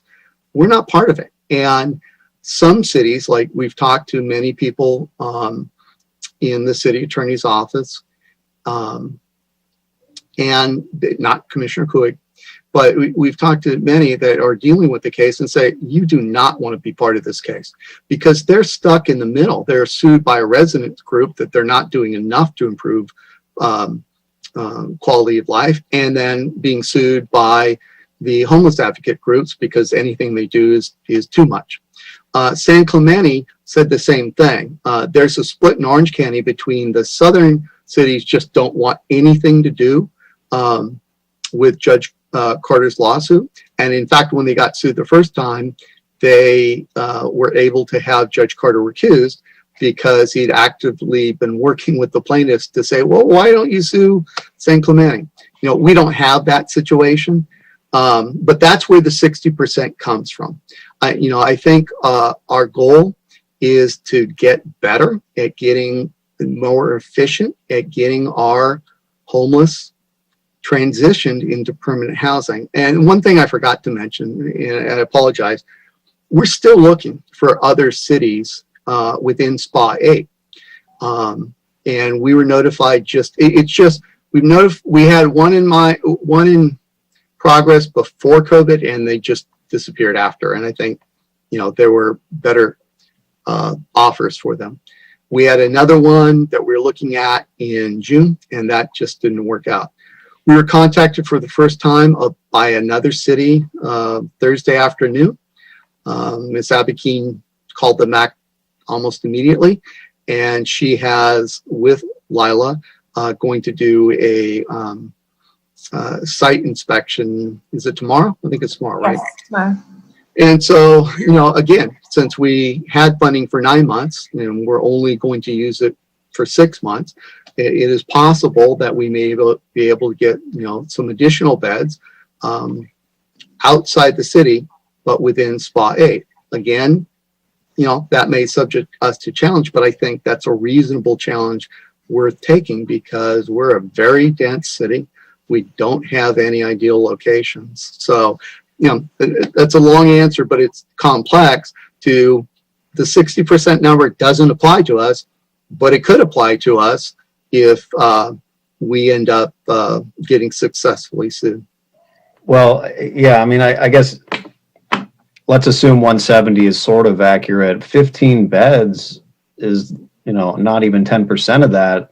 So don't you think if we're going to now enforce a camping ban, we're going to draw lawsuits? How would we not? Okay, we're not going to enforce the camping ban. So let me try and clarify. So let me start with even if 119, if a judge accepted 119, that's 72 beds. We have nowhere within the city that we could put temporary emergency transitional housing with 72 beds where it would get any acceptance. There's been a lot of public concern over a shelter that's 1/10 the size of other shelters with the same level, if not better, of services. So I wouldn't even offer to the council, they could have gone that, they know the numbers, but I can't even imagine that we get near unanimous consent. Plus, we don't want to create any unintended consequences. We want to have a really small situation set up. We want to see, does it improve our efficiency in moving people along? Can we protect against the any unintended consequences? What we will be able to enforce is the no camping within either 500 feet or 500 yards. 500 feet is more defensible. 500 yards may be of greater interest to the council. They'll make that choice. And the second part about the hours. So San Clemente is not enforcing their ordinance because they can't. They don't have housing. So what they amended their no camping ordinance is to say that during times when we can't enforce it pursuant to Martin versus Boise, you can't set up camping. You can't use camping paraphernalia, set up campsites, set up a tent between these hours. Now, San Clemente uses 10 a.m. to 5. And as we've mentioned, there are others that have been cited with approval in Jones, which was relied on by Martin versus Boise, that may go to 7 a.m. to 11 p.m. That is useful in preventing the establishment of homeless encampments because it can be a hassle to, take down and set up a tent. And we don't want anything becoming permanent. Now, as we reach the point where if we are successful, if we can get, 15 people moved off the streets and successfully transitioned. And perhaps we get 5 or 6 others through SPA 8. And if we become, as the plan is, more efficient, we know where to go. Lila knows to go. We have additional housing coordinators because of this. If we move them into housing ready, the people that were in Project Room Key have priority in terms of getting permanent housing, but we need them to be ready. So it's not, it never was, hey, we can enforce it right now. But it's, we can move towards the path of being able to enforce it just as soon as we can. And if the council adopts, and this is the opportunity to really weigh in on this for the council, you know, do you think we should set up a no camping within 500 feet, 500 yards of the pallet shelter or not? And do you think that for the period of time that we can't enforce Martin versus Boyd, can't enforce our no camping in public ordinance fully, should we limit the hours where they can have it? If we take the most aggressive, which is Houston, there can't be any tents up, you know, after 7 in the morning and until 11 o'clock at night. And again, you know, part of the thing is we don't want to get to be like LA. We don't want to get to other areas where they have, you know, serious homeless encampments that are very difficult, more problematic to try and legally remove. And, you know, we wanted to avoid, or at least make ourselves as defensible possible when we took enforcement, and avoid the unintended consequences. So it's not like we pass it, okay, we're going to enforce it. But if we pass those 2 ordinances, then we will, our police will be able to enforce those 2 ordinances. And we're hoping to move to the point with a follow-up sitting at, you know, more accurate homeless count to get the numbers lower. So even if we get sued and we're subject to and lose and are subject to the 60% number, you know, it's 60% of a much smaller number is the hope. Have other cities tried the 500-foot radius ordinances? I don't know of any that has tried it. LA is considering it. They came up with, I think, and Joy, you can speak to this, but it was, they were looking at 1 block was the original proposal. And it was pointed out, well, blocks are different. And so, and our council wanted to consider the maximum. And the largest block in Redondo is 1,500 feet. And so the maximum we could go is 500 yards. You know, to be as safe as possible, the council would pick 25 yards. And there's no way of, you know, knowing with certainty what a court will support and what a court won't support. And it came from another ordinance, a vehicle dwelling ordinance that they had. It recently sunsetted prior to COVID, but people weren't allowed to dwell in their vehicles within 500 feet of a school or of a business or of a resident. And they had certain definitions about what that entailed, and that was never challenged. The vehicle dwelling ordinance was never challenged. So based on that 500-foot radius, that's why they chose to go with that. Okay, thanks.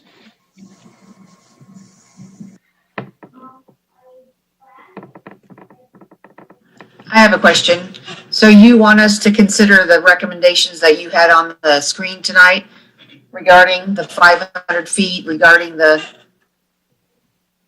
Yeah, it now is a time, to Commissioner Super's point earlier, now is the time that you can absolutely weigh in on legislation that the council is considering. They won't make a final decision if they go forward until the 1st, but they're first considering it tomorrow night. If you want, I'll share my screen again, with just those last 2 slides. Yeah, that would be great. And then I have another question about are you guys going to do wraparound services at the site, or how is that going to work with the pallet? Yeah, yes and no. We have services at various locations. That will be up to the housing, to Harbor Interfaith. But we have, it's yet to be determined. But if they want to have, say, clear recovery, and we can come up with a date to do it, it's more likely it will be elsewhere, because to keep this as small as possible, there really isn't. There's room, 15 shelters, and then one shelter for the security to stay and not sleep in. So the wraparound services will be available, but not likely used. We went back and forth on the providing meals, because again, we don't want it to become, hey, I'm home forever. And to Commissioner Super's point, we don't want them, wanting to stay there longer than the duration of the program. But ultimately, we found if they're going out for meals, it's going to have more spillover into the local community, and we lose the point of the housing navigators being able to locate them and get them to services. So the two ordinances are this bottom one. The councils can, and they're both basically part of the same motion. It's amending our anti-camping ordinance, and one would prohibit camping or storing goods within 500 yards, 500 feet of an emergency transitional housing. It could be less than that. It could be 300, 300 feet. So it's more like the normal, court protective order or restraining order. It could be 25 feet. But that's a sliding scale that we don't really know of, how impactful it will be. And just so the council told us to return, with the 500, when we had previous discussions, we've got 500 feet is the light brown circle that ends on 182nd, but doesn't cover the Target or South Bay Marketplace or, the railroad track, but it also extends into Torrance. And so anything below 182nd won't be affected unless Torrance passes a companion. Similar. And then the other thing that you could weigh on is, should we go forward with the same modification that San Clemente did that they swear by? They said, even though we don't have the camping site anymore, and even though we don't have the prohibition of, you can't camp anywhere except for the camping site, our hours really dissuades people from setting up, permanent housing encampments. Now, their hours are, you can't do it between 10 a.m. and 5 p.m. So conversely, you could do it between 5 and 10, 5 p.m. and 10 a.m. They haven't been challenged, and they've been challenged about darn near everything. But, in the Martin versus Boise case, like I said, it cites the Jones case, and it cites with some approval the Seattle ordinance, which was 9 to 10, the Phoenix ordinance, which was 7 to 10, and the Houston ordinance was 7 a.m. to 11 p.m. And you don't have to get into the details. You can just say, we're in favor of one, we're in favor of both, we're opposed to both. And you could say, we'd like you to err on the side of the most defensible, least likely to draw a lawsuit. Or you could say, we're providing this housing shelter, we're providing wraparound services, we've found free services to Redondo. We brought a homeless court, which no one has done in LA County, to Redondo for their cases near where they get services. We think it's time to be as aggressive as we can. All those are acceptable policy considerations, and I think the mayor and council would appreciate any feedback you have. And then my last question is about the fact that you're asking us to direct the city manager to create an administrative policy that only Redondo residents can be admitted. So if we don't adopt that or direct the city manager to do that, does that leave it open to other? No, if I said that, I misspoke. What I was trying to communicate is the mayor and council already did that. So, Okay. Since the Harbor Interfaith wouldn't release their, like, we could see what they have in other locations, but they wouldn't, and I know San Pedro, we couldn't place people, Redondo Beach residents when it first opened because they were making it clear with San Pedro residents only. I didn't have anything from them in writing. And the thing, if this is going to work, it's essential that nobody outside of the people in Redondo that we've been trying to get off the streets and who are working with Lila or the other housing navigators, they're the only ones who can get admission. So the council already gave that direction.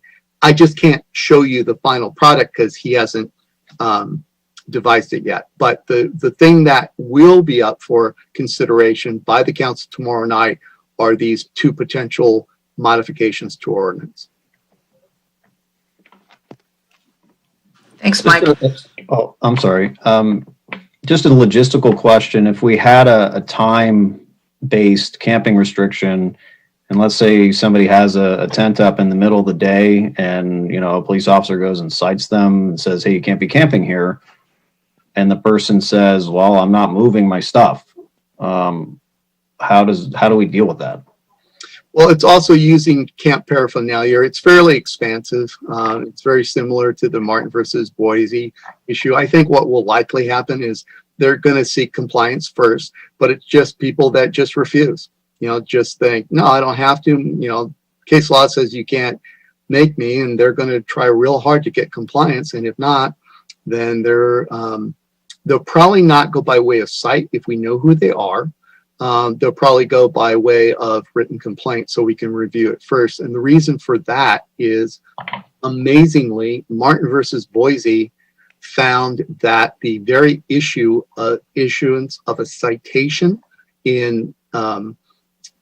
for anti-camping when there wasn't housing available was a violation of the 8th Amendment, cruel and unusual punishment.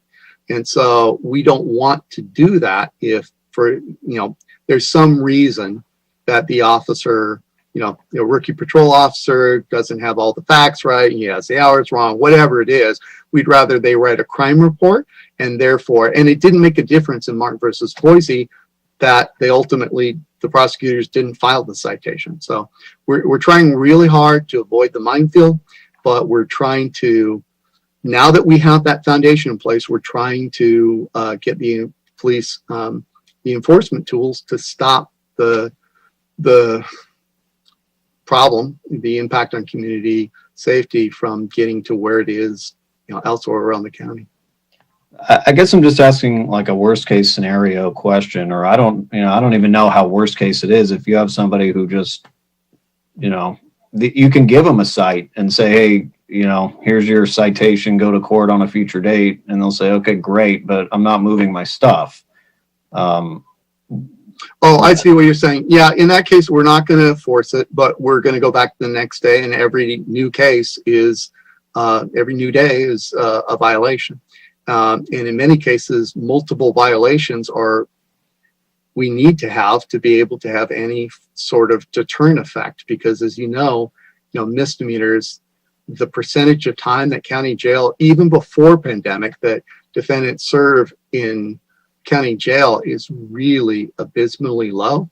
And now with pandemic, it's basically, the sheriff said, it's only felons who are in there. We do what? Barely that. Yeah.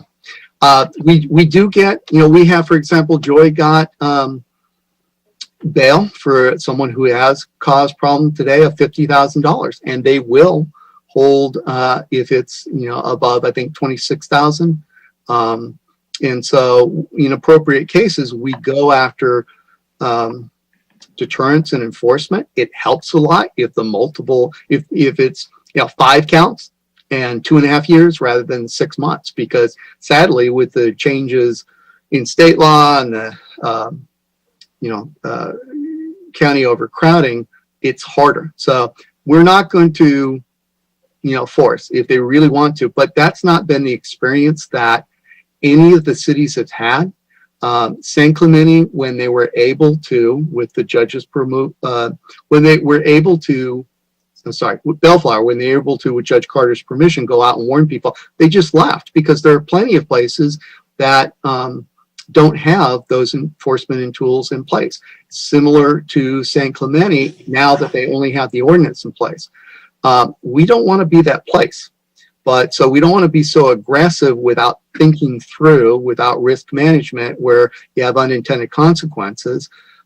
Absolutely not. But now that we've got the foundation in place with these, the fact that we've found free mental health counseling and addiction, and we put it near where they're getting meals anyways, and we moved to court to outdoors, which is safer for everyone. A lot of other, we've had, Super Villanueva, as I mentioned, Assembly Marisucci, I believe Supervisor Hahn is going to be there next court date. A lot of places are viewing it as a model, which is what it's intended. We can only solve it for our Redondo persons experiencing homelessness.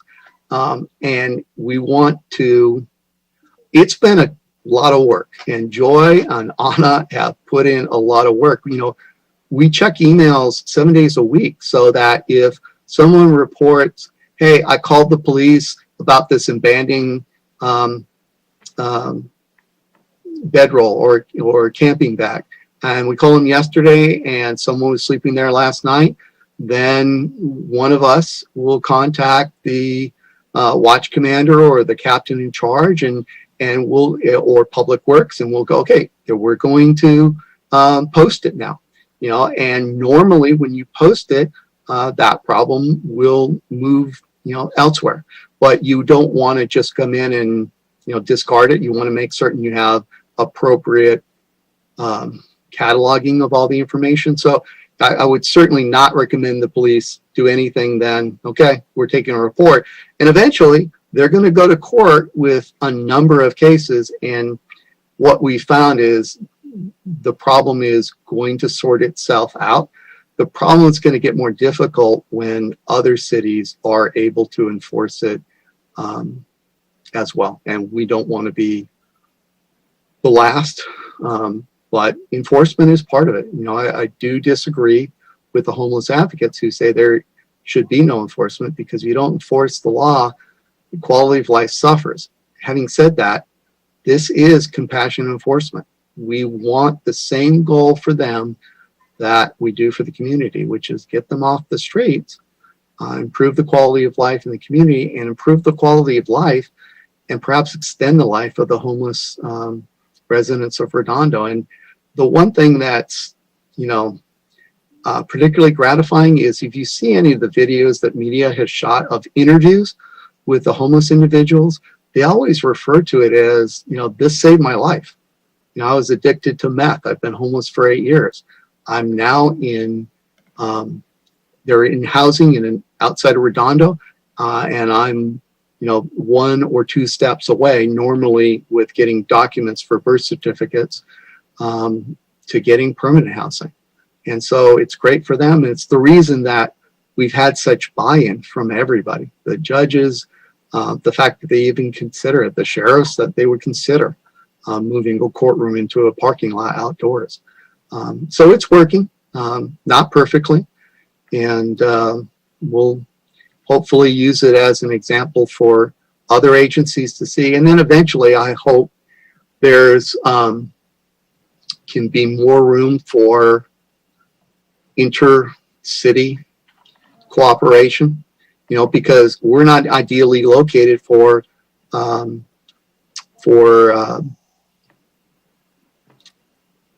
shelters. We don't have large areas of industrial. Some neighboring cities do. And perhaps we can make a deal where we can provide the additional counseling that's needed, or other services, additional housing navigators, if they could provide the site. We will now have 16 pallet shelters paid for. That will belong to the city, even if the city shuts down the program after a month. We could perhaps make a deal to donate that if some percentage or can be used for our Redondo residents. But we have to get through this, pilot program, see what works, what doesn't. And then, the pilot program is set to end in June 30th. The homeless pallet shelter will end 6 months after it starts, which will essentially be June 30th. And although our contract with the county sheriff will only be through June 30th as well, we have a deal with the Superior Court to rent it for a full year, which will be at the end of August. They just wouldn't enter into an MOU that covered the new fiscal year because their rate. So we pay for, but we're using grant funds to pay for an additional bailiff and the security guards that go through and wand everybody. And we have a locker so that the homeless people can, as you know, you can't bring things into court, but we don't want to get sued by anybody for them losing their property. So they get identified, key to the locker with their stuff, and they check in and out. And so every obstacle that was important to meet, we're able to, meet in 2 months. And and it's a similar thing with this pallet program. We would have had more time. We would be discussing it tonight with no decision having been made if the federal government hadn't changed their timeline to, you have to have somebody have somebody in the pallet shelter rather than just all the contracts signed. The original date was November 17th.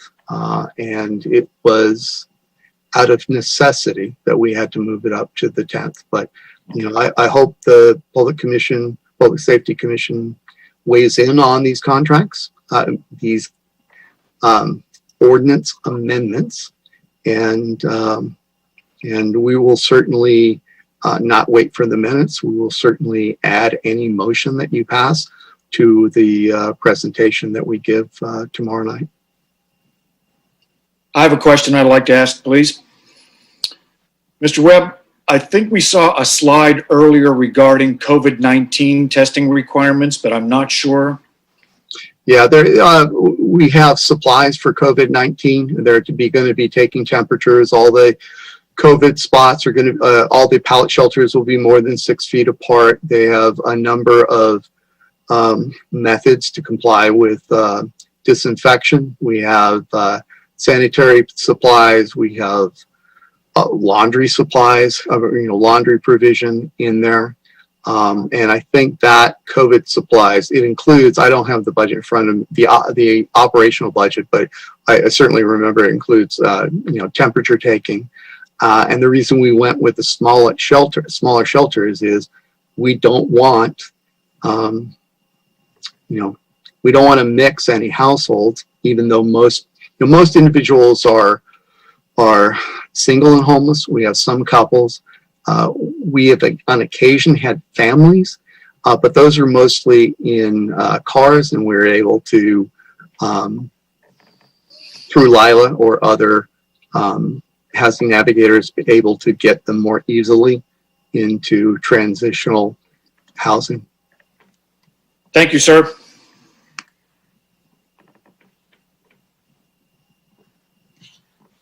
I have a question. This is Alan Kleinbaum, if I may.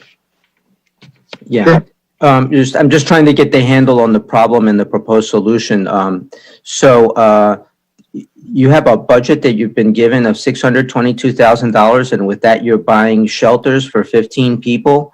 And then after it's all over, you get to keep the shelters, but then you have to store them. I don't know, but it works out to like $42,000 per person for 6 months, or $7,000 per homeless person per month. Wouldn't it be more practical just to find a hotel room where they could stay? Or you can even rent a whole small hotel for 6 months rather than go through all this trouble here.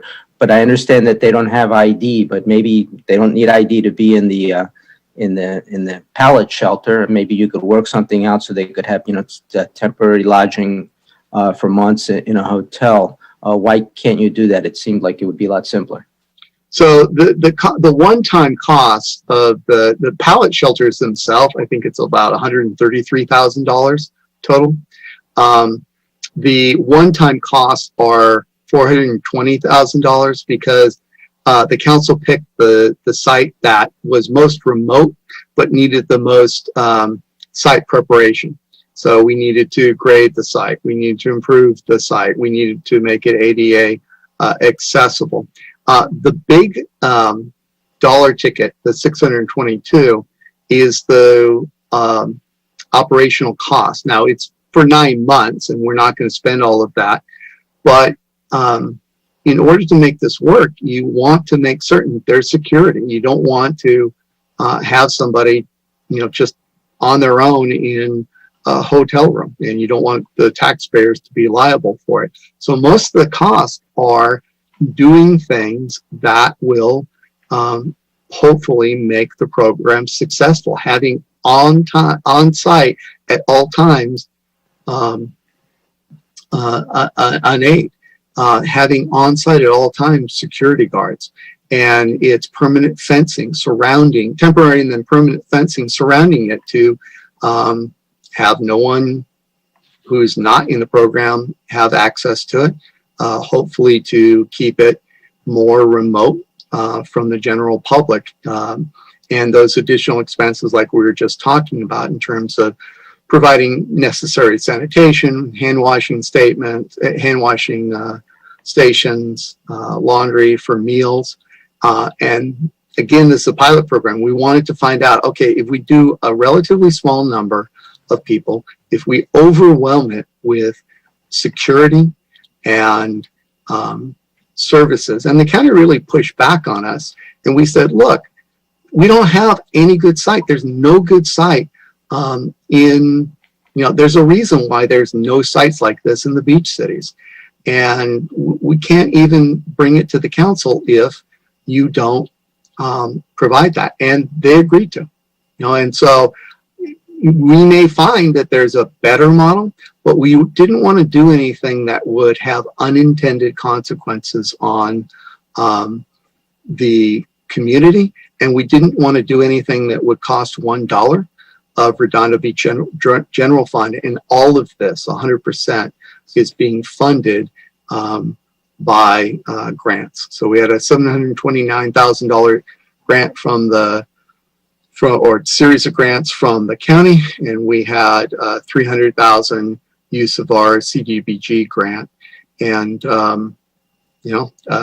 then after 6 months, we'll shut it down and we'll see, lessons learned. This worked great. Maybe you probably don't need this, or in addition, we need more of this. The idea behind a pilot program with a problem that is not going away, at least in LA County anytime soon, is try things that work, see what works, see what doesn't, and don't do anything that will, it's sort of like the physicians of, first do no harm. And that's why, I thought the county would never give us the money and then allow us to put in the contract that we can shut it down after 30 days in our sole and absolute discretion. But that's how much they were willing to support the program. I had a quick comment for the commission to consider along with staff is what kind of key performance indicator do we want to attach to this? I bet there's a certain percentage that's generally accepted that the number of people that actually go through a recovery program like this will make it and not make it. And maybe we should recommend to council that, say, if 20 to 30% of people, less than that percentage, don't get permanent housing, that another type of model should be considered.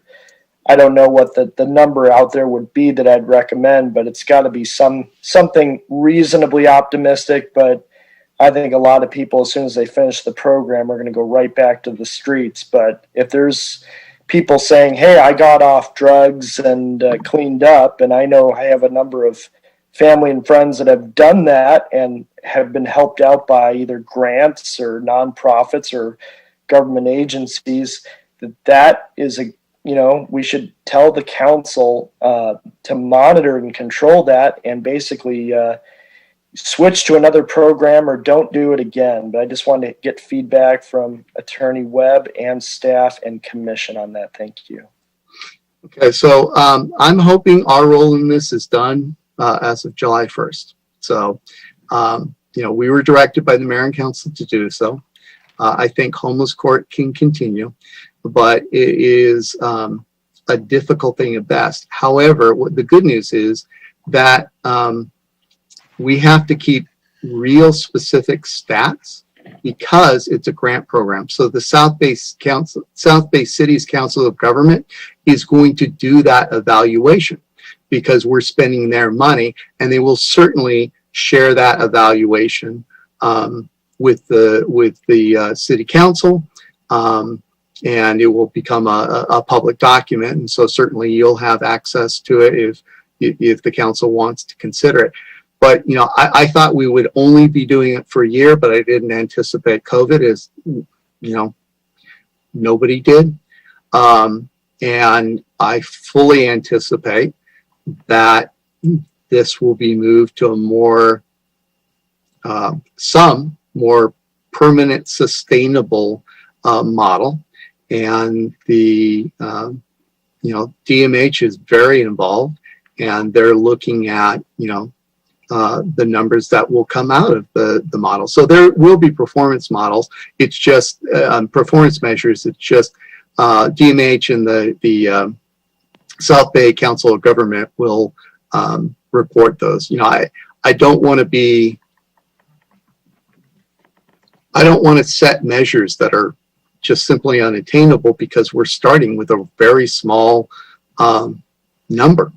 It's 15 of our 120 some or 119 homeless persons, and so it's going to be a small scale. And I'm with people with addiction. They always talk about relapse as part of recovery. And it's a harder thing. So we were focused on the hardest numbers. Like we're not tasked with focusing on our largest population of unhoused people is people in cars, but they don't commit the type of public crimes that create quality of life concerns. And so we were tasked with doing something about the quality of life, and we focused on the three most challenging. And if you've lived on the street a long time, if you're been addicted to drugs, if you in combination have chronic mental illness, and a lot of times it's tough to tell, did you develop the mental illness because of long-term use of hard drugs, or did you start using drugs to self-medicate for long-term chronic mental illness? So we don't know, and so the numbers are going to be hard to decide. There's one person that we're dealing with. I won't give a lot of detail, but he is the most heartbreaking case. He's a very, very young man, barely an adult, and he's suffering from real problems. And we had him in transitional housing, and then he walked away from transitional housing. He didn't show up to the last mental health homeless court, but we are able to have the housing navigator go get him. The police were looking for him, and he did make it. And so we're thinking we may need to try detox first before we try the transitional housing. That could end up either amazing or could end up tragically. And so it's hard to know what the number is, the metric by which to judge it. But the advantage of this being a model program for a wide city is we'll get an objective view, and we'll see what works, what's promising with some tweaks, what just won't work with the population, and hopefully not. But if there were any unintended consequences to anything we did, we're trying to put every measure in place to not have that, but we're going to get an objective objective look at it, Commissioner Gall. So it just, we don't have to set one up right now because it's part of it being a regional model program, but focused on our city, you know, not trying to solve the problem for anywhere but Redondo.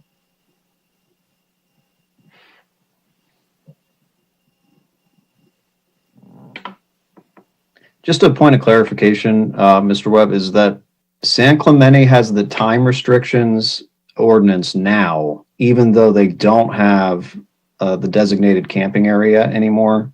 Yeah. So when they got rid of their designated camping area because of they couldn't keep the designated area open because the failure to comply with CEQA and the California Coastal Act, they then modified it to the hours. And their city attorney says that's the one thing that hasn't been challenged, that has in a practical way been very effective in not having their homeless encampments reestablished.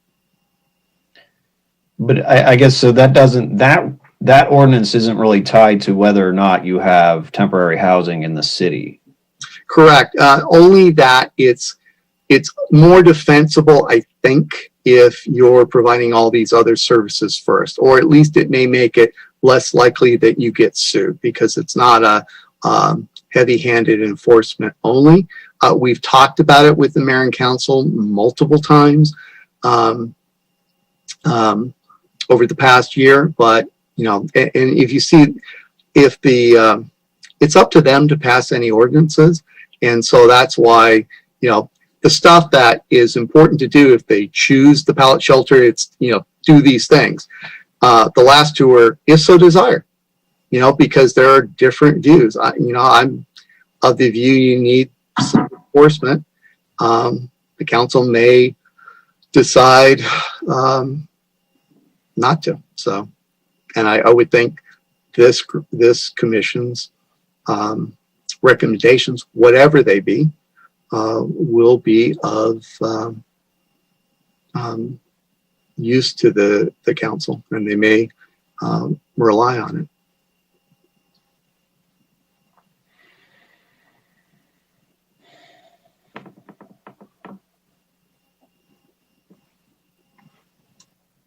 Now I will say, well, you don't meet again. Yeah, never mind. It's they take it up the 17th tomorrow, and they take it up again on the 1st. And I take it you'll meet later in December. And it's important to get at least the 500 feet, 500 yard, you know, 25 feet, whatever it is, ordinance in place by December 1st, so that it will be in place around when the pallet shelter opens up, because it takes 30 days after second reading and adoption to become effective. Yeah, we're actually only meeting every 2 months at this point.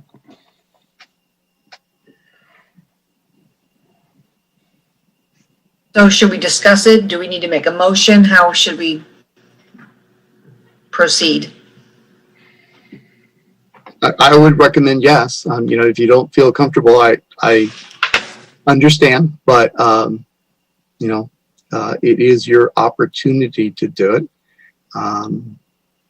Well, I guess my question was to our group as a whole, like the committee and the commission, in terms of, do we need to have some discussion about it? Does somebody want to make a motion? How do you guys, Commissioner Super, what are your thoughts? Well, yes, as to the logistics, I think that either someone can make a motion now or we can talk about it first. My 2 cents just about the ordinances are that the 500, the radius one is not tested. We might get, that might draw litigation for the city. The time restrictions one, although San Clemente's had some good luck, we also might get sued over that. I know Mr. Webb is saying that they haven't had that issue, and maybe we won't, maybe we wouldn't either, but I'm trying to walk through the value of that to our city. So if there's somebody camping on the sidewalk during the day and an officer gives them a citation and they say, okay, great, but I'm going to keep camping here, or takes a report or does whatever they do, it's going to take time after time after time, I guess, of documenting that and then going to a judge and then getting the judge to issue a warrant and set bail for the person. And then they have to go get the person and then bring them to court. And then maybe the judge keeps, sets bail, or maybe they just get released on their own recognizance. Or even if the court sets bail, will the sheriffs keep them? I'm just wondering if it's worth the potential risk of liability to the city, and wondering what the other commissioners think about that. Well, I mean, I think we're only making a recommendation to city council as to whether or not they adopt it at this point. I mean, I think whatever we say is only going to be a recommendation. That's my 2 cents. Well, right, and I just want to make sure that we're recommending something that is the best path for the city. Is it on the table to vote upon whether or not Redondo Beach, who are experiencing homelessness, that will keep it to Redondo Beach residents? I think the city council already enacted that as part of their All right. plan for this. That's correct. The city council already did that.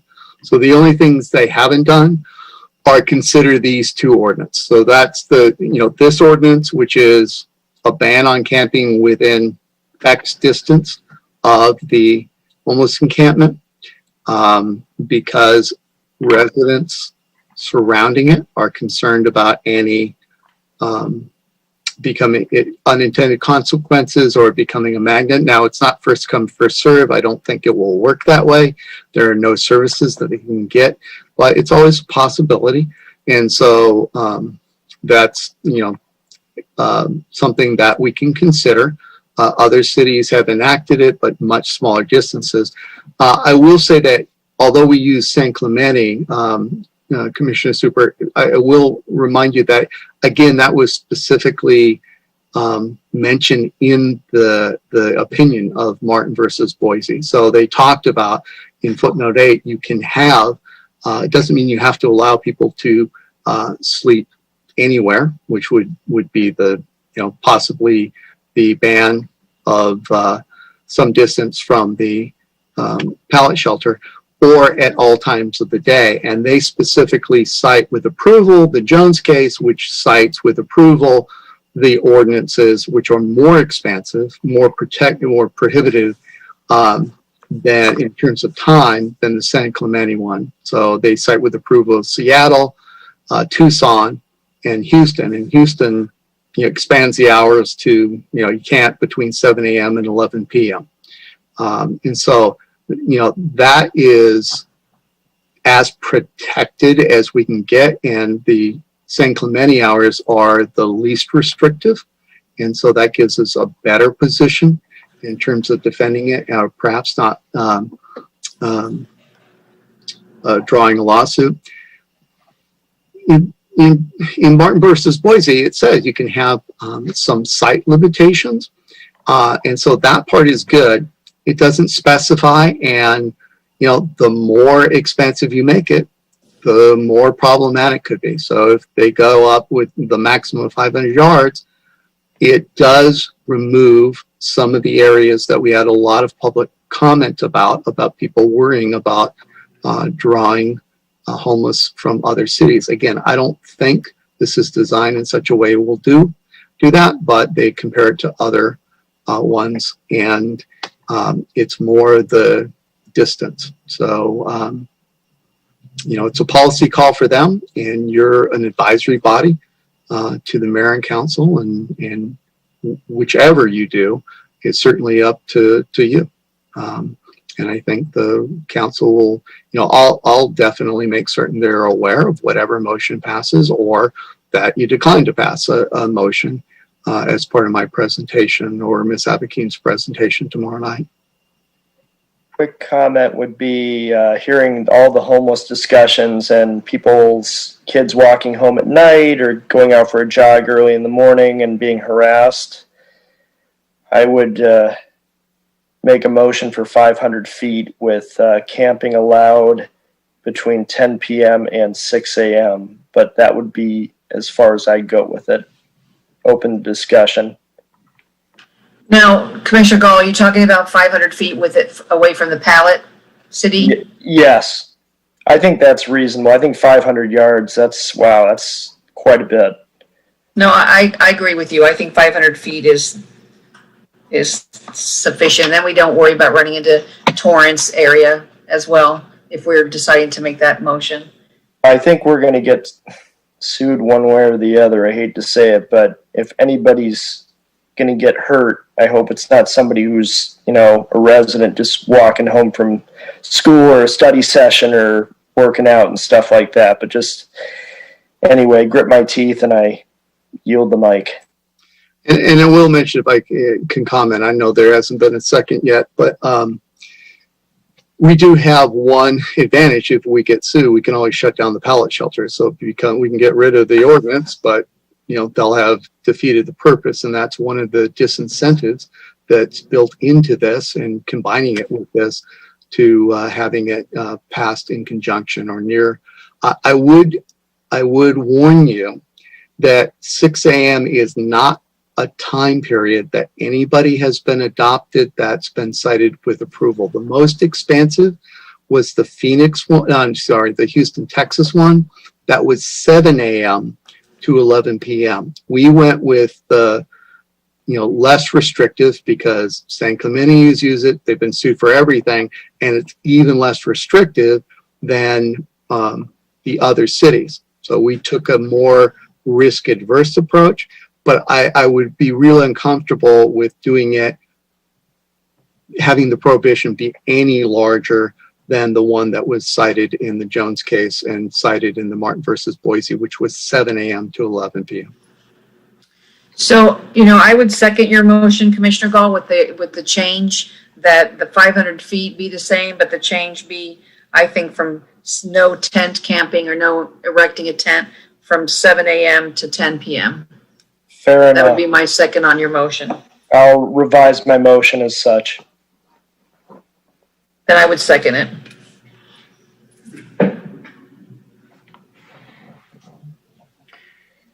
Okay, so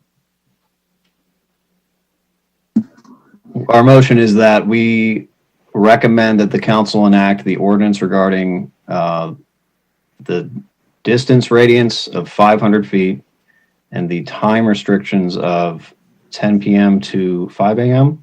7 a.m. 7 a.m. 10 p.m. to 7 a.m. Correct. Okay. Yeah, that's the only time it can be allowed. So it'd be illegal to have camp paraphernalia use it from 7 a.m. until 10 p.m. at night. Similar to the Tucson, Arizona ordinance. Oh, God, it gives people another hour in the morning. Yeah. I think we're going to have trouble if we're arresting people at 6 a.m.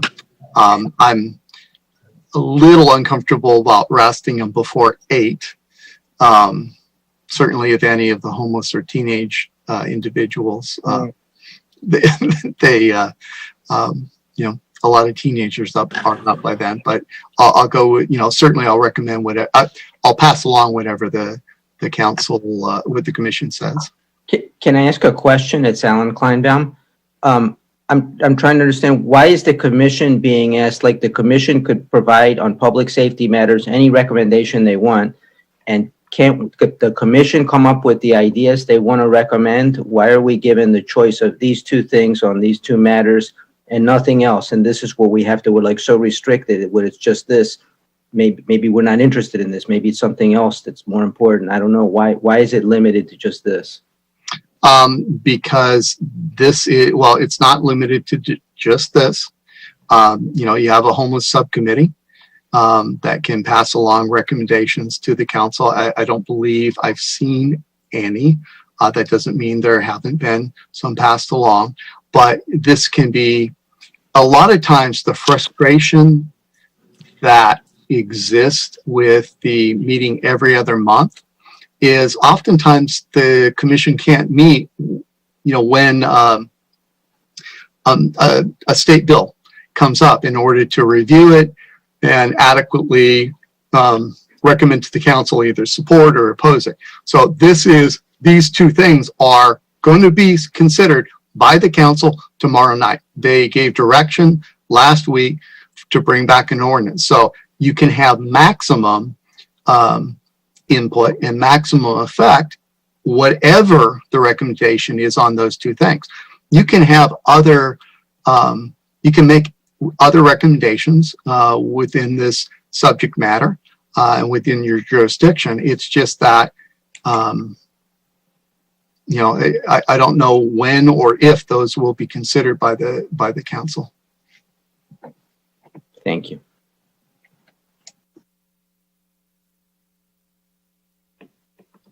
So we have a motion and a second. Do I understand that correctly? We do.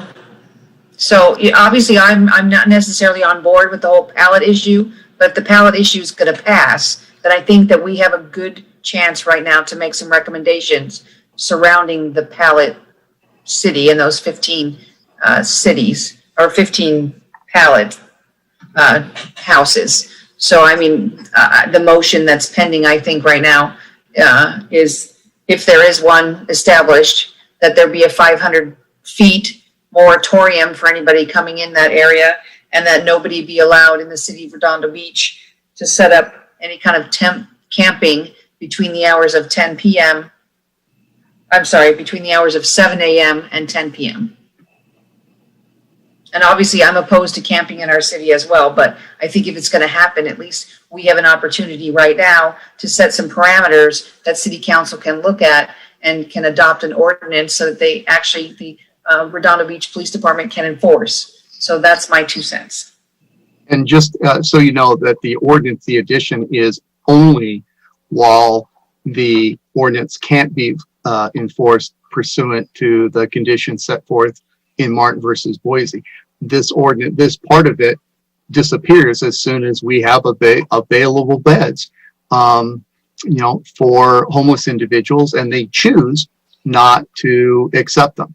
But we're not at this point yet, and this is an interim measure towards eventually being able to once again enforce the ordinance. It doesn't take anything off the book. It just says, well, they can't do it, we can at least prohibit this. And with the goal of decreasing our homeless population, getting, housing ready, everybody who's suffering homelessness who wants to get off the streets, and those individuals who are making a choice, whether it's motivated by their mental health or otherwise, will eventually have the population small enough to be able to enforce it in those circumstances.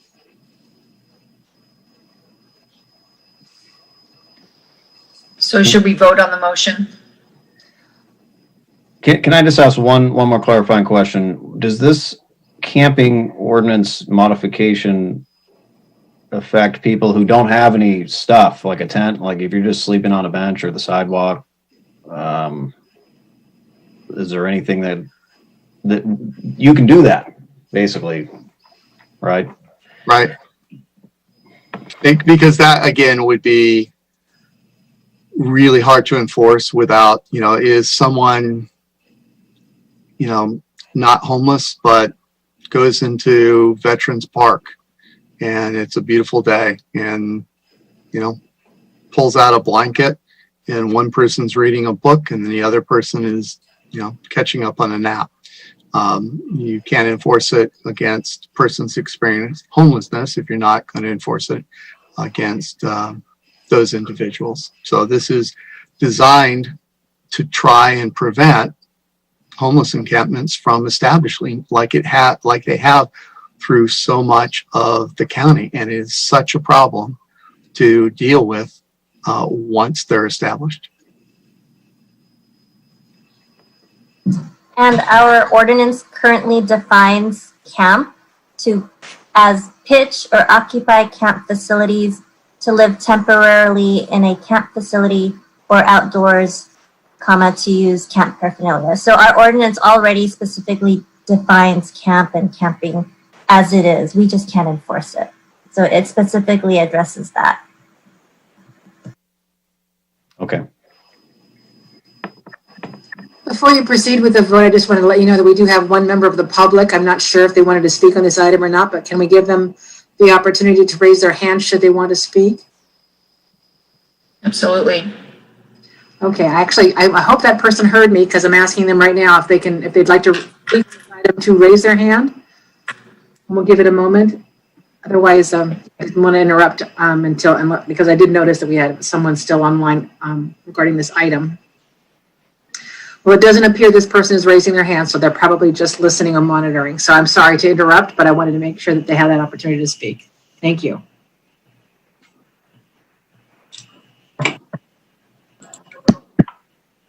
Okay, so if nobody else has comments, I think we're ready to vote. And Ms. Kronberger, do you want me to take the vote or do you? I do the roll call. I'll do the roll call. Actually, okay, so neither of those answers. No worries. Commissioner Gall, Aye. Mr. Coig, Aye. Commissioner Lieberman, Aye. Mr. Super, Nay. Mr. Kleinbaum,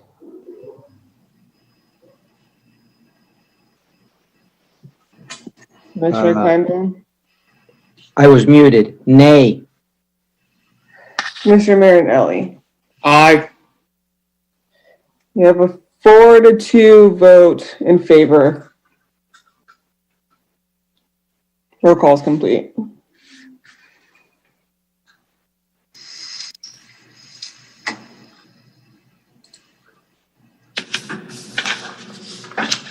So then I think I make a motion to close this item. I'll second that. Roll call, Commissioner Gall, Aye. Mr. Coig, Aye. Mr. Lieberman, Aye. Mr. Super,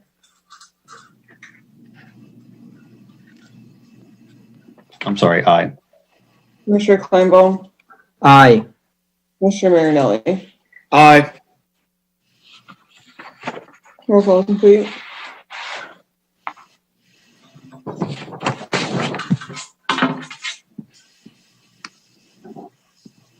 Okay, so we're going to move on to our next agenda item, which is item J4. Oh, no, hold on. I'm sorry. There's 3 items under J3. So the second J3 item is the Beach Cities Health District presentation on Beach Cities Partnership for Youth Coalition. And I'm going to turn it over to Tom, who's going to get us started. And I will share the PowerPoint. Yay. Good evening, everybody. My name's Tom Backley. I'm the CEO of the Beach Cities Health District, and I'm just going to give you a brief update. I know it's a little late in the evening, but we've been working for, several years on our Beach Cities Partnership for Youth Coalition. It's been a partnership that's developed over time, but basically in response to some of the health measurements that we're seeing among our youth, which is the next slide once we get rolling here. So you can see that mental health, and you can see some of these statistics here, 20% of 11th graders reported missing school due to not getting enough sleep. So sleep is an issue with our youth. 40% of 11th graders reported chronic sadness or hopeless feelings over the past 12 months. And then 18% of 11th graders, this is in the 3 beach cities, 18% reported seriously considering attempting suicide in the past 12 months. That's on the mental health side. And then on the substance use side, you can see the percentage of students reporting using alcohol or drugs in the past 30 days. Takes a real large jump. It doubles between the 9th and 11th grade. You can see that 37% of 11th graders have used drugs or alcohol in the past 30 days. So again, these are just statistics that we're seeing. These are from studies that we do with the schools. These are surveys that we do through the schools. You can see that 67% of 9th graders reported feeling a sense of connectedness. So that's actually a good sign, of course. And then 34% of 7th graders reported experiencing harassment or bullying within the past 12 months. And so these have been fairly constant results that we've seen from the Healthy Kids Survey that's done in the schools. These numbers are high compared to LA County and compared to the rest of the state. And so dating back 5 years is when we first began to look at best practices. Franklin County was an area. You can see some of the highlights here. I won't do the PowerPoint karaoke, but you can see that in January of 2016, we identified substance use prevention and social emotional well-being as top health priorities. We had the school advisory board convened through the local school districts. That was in 2017. 2018, State of Our Youth's Health, Student Stress and Substance Use Summit, featuring Mary Bono. That was a kind of a key moment where we started to see our Partnership for Youth Coalition really take off. And really the Youth Advisory Board is something that we now have over 85 kids involved with that. So it's a very vibrant committee. You can see that that was officially launched there in 2019. Again, lots happening. And then in the fall of 2019, we had success with tobacco control policies. That's something that Redondo has taken some action on here recently related to tobacco. We've seen tobacco use reduce in the last couple of years, again, through surveys that we do with Gallup. Here's a picture of our youth coalition, youth advisory coalition. And then we then received federal funding in 2019. So that's really helped us kind of take things to the next level. And then we've also received some state funding related to a youth wellness center. And so that's something that occurred here fairly recently in May.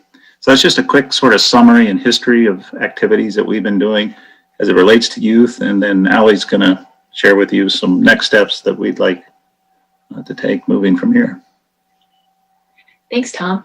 And so as Tom mentioned, so this has been a 5-year process in the making. We've been building the community coalition, and this is what it looks like today. So we have our larger coalition and also have 5 stakeholder groups. So this is all about students. So the Youth Advisory Council, as Tom mentioned, is one of our most important groups. They really are our technical advisors on all things happening related to mental health and substance use and our prevention efforts.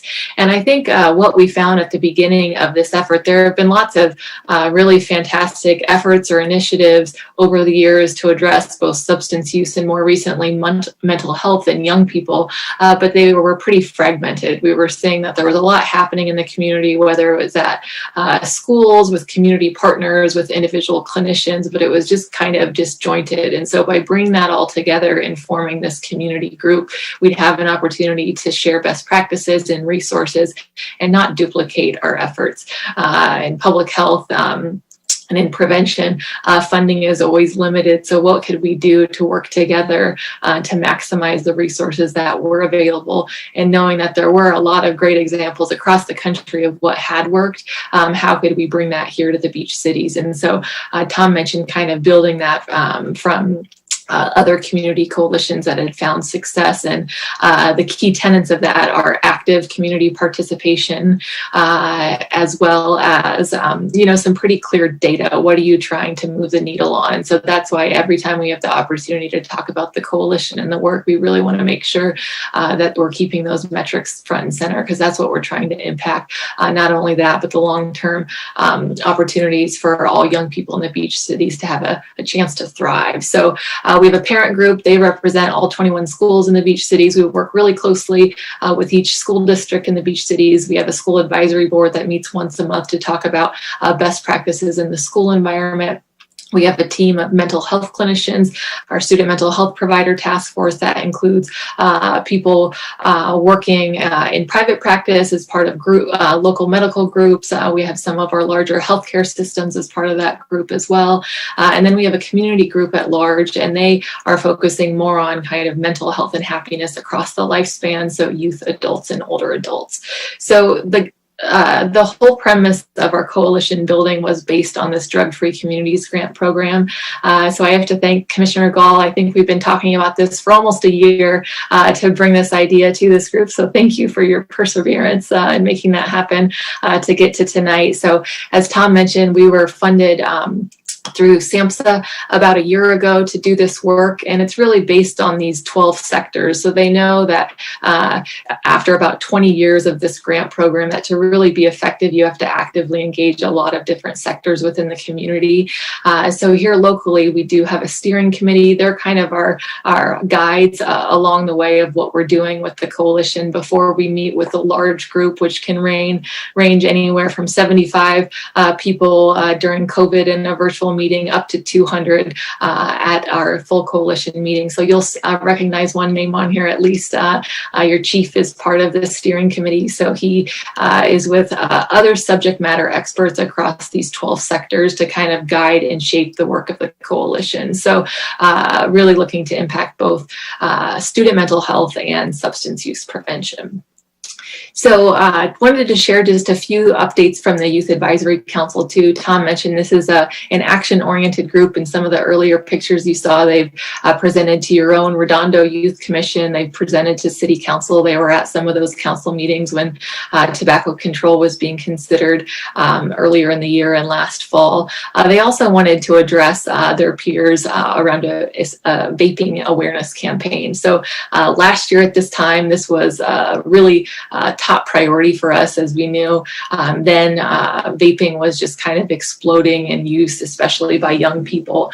And so the students came together and came up with these slogans on their own. We like to say when we're presenting to adult groups, if you don't quite understand what these messages mean, it's because they're not for you necessarily, they're for a peer-to-peer audience. So therefore, students to talk to their peers about some messages that might resonate with them. So this is just one of the efforts the students have worked on. As Tom mentioned, there are 85 of them this year, so we're having them in individual work groups. They've done a lot of work around COVID health and safety. So how do they inspire and encourage their peers to wear a face covering, to follow all the health and safety protocol? They've also done a lot to address mental health on their own school campuses, which we know right now, especially during COVID with virtual learning, it's even more important to find ways for students to connect to one another and to connect with purposeful activities.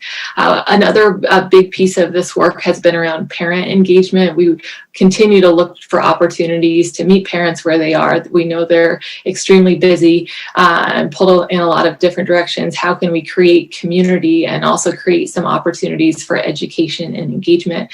So we work closely with those parent representatives from each of the school sites, with local PTAs and education foundations to make sure we're providing the support and resources to parents. We also work with a local nonprofit, South Bay Families Connected, that was established about 5 years ago to address substance use and mental health for students, but through a parent education model. So all of these resources are available on our BCHD website. I'll skip over some of these, some of the data points. I'll make sure Officer Glenn has all this so she can get this information to you. Where we are now is on really a community-wide assessment of substance use, what it looks like, where it's happening, what we can do about it in our community. And so we have brought this to our steering committee, to our individual work groups, to the larger coalition. In this fall, we're completing a series of focus groups and listening sessions with different community stakeholders so we can gather more information.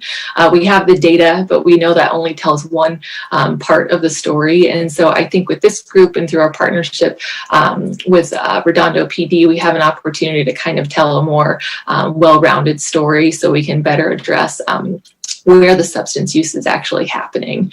I think in this community, and I know we've had conversations with Commissioner Gall too about some of the opioid concerns in the community, especially lately. So beginning to talk to the community about how can we address this as we look at some of the different opportunities, whether it's within the school environment, through our community partners, our prescribers, through local law enforcement, talking to students, parents, others about the dangers, the harms, what to look for, what to do if you think someone either might be using or is potentially overdosing, and kind of the steps to take. So we've been working with a smaller group of our substance use prevention providers to get that word out, and we'll be continuing to do that in the coming months. Last month at the end of October, it was Red Ribbon Week, so we did put together a video of some of those different topics, different perspectives that we shared within school settings, shared it through some parent education events, and tomorrow we'll be doing another session, another parent education event from someone who is in recovery and his story and how he came from a very similar community to what we see here in the Beach Cities, had a very supportive family, and he tells his story and his path back. So he's been able to provide that presentation to some of our local school districts as well. So I think to really summarize, what we're trying to do is to have a more comprehensive and well-rounded approach, that it's not any one thing. It's going to be a lot of these things working in combination to make a difference.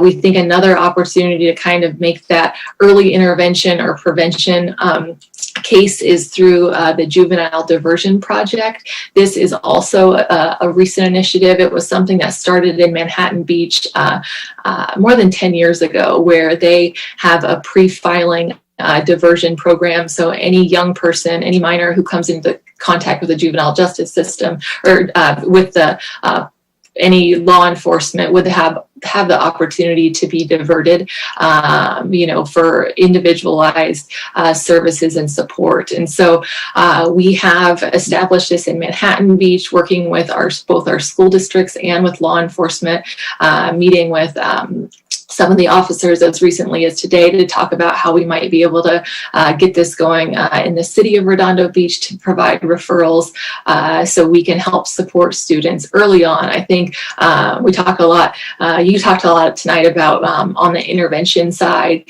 of people experiencing homelessness. What we're trying to do here on the youth end of the spectrum, whatever we can do to be on that prevention and early intervention side. And I think through diversion, that is one program to be able to do that. So again, this is a pre-filing diversion. So they have the opportunity to complete the terms of service, whether it's some of the things listed here, drug and alcohol treatment, mental health counseling, some of the connecting students to purpose. I think some of the cases that we've seen recently are just students kind of lacking connection to peers, to school, to anything that seems meaningful right now. And so figuring out what that is and approaching each of those cases on a one-to-one basis to provide that successful diversion. And knowing too that there are some really great county programs that are available through the Office of Diversion and Reentry. And so working with that organization to see if there might be something to establish here locally as a Beach Cities consortium, so we could do that on a more regional basis. So just one last thing to kind of wrap up, and Tom, if you have anything else to weigh in on too, we can also answer any questions. So kind of where we are now with our coalition efforts, now that we've received some federal and some state funding, we want to continue these listening sessions, expand our consortium wherever we can, making sure we're engaging all individuals within the community, because we know it's going to take all of us to make an impact on some of the numbers that Tom was sharing earlier. Also looking at some policy considerations. A key function of the Drug-Free Communities program is to impact that environmental and policy landscape. So what could we look at here in the Beach Cities? Potentially a social host ordinance, other policies that might reduce access or availability to alcohol and other drugs for our young people. looking at opportunities to potentially increase awareness and availability of naloxone to prevent overdose in the community, which we know has had several tragic ends of late. And then the last thing is just this opportunity to bring this all together under one physical space. So right now our coalition exists all over in the community. We do events and partner with schools. The opportunity to bring a youth wellness center to the beach cities is something that we're currently planning for. That is some of the state funding that we've received through the Mental Health Services Act. So we're hoping sometime in 2021 to open the doors to a physical space where students would be able to walk in regardless of their ability to pay and access essential mental health services, substance use prevention, linkages to housing if that's needed, college and career readiness. And so that's an opportunity that will be inclusive of the whole greater South Bay area, so that South Bay Regional Council of Governments zone, that those 16 cities would be available to access those services at the Youth Wellness Center. And so I know that was a lot in a short period of time, so we'd be happy to answer any questions or take any of your suggestions back to our larger coalition. But thank you for this opportunity to share a little bit of what we've been up to over the past few years.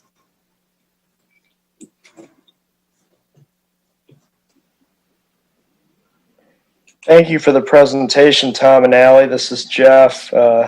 Just a quick question. I noticed you focused a lot on youth, but what consideration do we have, if any, on senior wellness funding with this grant, or is it specifically targeted to the youth population? Yeah. Both of the grants, the federal grant and the state grant, are targeted towards youth at this point. So that was been our first effort is with the youth, and then we'll be coming for adults and older adults also, especially with substance use issues, but it's starting off with the youth. Are there additional grant applications in process to capture that type of funding? We haven't put those in process yet. These are the first really large grants that the district has pursued, and again, we wanted to start with the youth, and I could see us branching out into the future. We're getting our Gallup information. The Wellbeing Index is coming in here now, and so I think we can use that data to apply for other grants. Great. Would you say now Anderson Park? Condolences. It was horrible. But what issues are you seeing that need to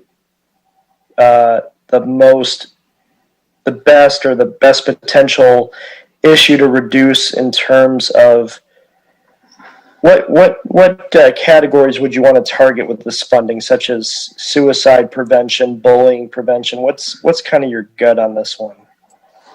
Well, I think the one immediate one that it's had a history, and I know it had a history in Redondo as well, is the juvenile diversion. We have had success there up in Manhattan Beach of late. We have some Manhattan Beach is continuing to partner. And so this is a program that we've now taken under the wings of Beach Cities Health District. And so we are getting some contributions from the school district. So I think juvenile diversion, we think, is an area that we can really make some headway with. We've had experience with that in the South Bay, and we're now able to expand it beyond Manhattan Beach. So I think that would be the first area. And then we've had some success with smoking and tobacco, and we want to move to alcohol and harder substances is, I think, where we're heading next as it relates to the youth. As far as health indicators for the whole population in the beach cities, we continue to see with Gallup that our stress numbers are high compared to the rest of the county and the rest of the country, for that matter. We're very healthy physically. Our well-being numbers are extremely high, but stress and anger and worry continue to be an issue for the beach cities. And so that's something that we're going to continue to work on. And we have a program around mental health and happiness and behavioral health that we'll be expanding. I don't know, Ally, if you want to add anything there. No, I think that's great. And I think that you'll see in the range of programs, really where a lot of our focus has been in the prevention side. We want to impact, every student if we can through some prevention programming in schools and in the community. So we don't get to the point of intervention. So I think we're trying to do both along that whole spectrum to prevent another tragedy in the community. Thank you, Commission. Any questions, Chairman, Commissioners?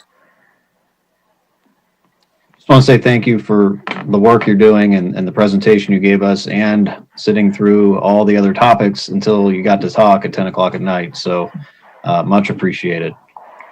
Thank you. Thanks. Tom, Dan Marinelli here. Excellent work as always. Yeah, good to see you, Dan. I want to say thank you as well. Great work.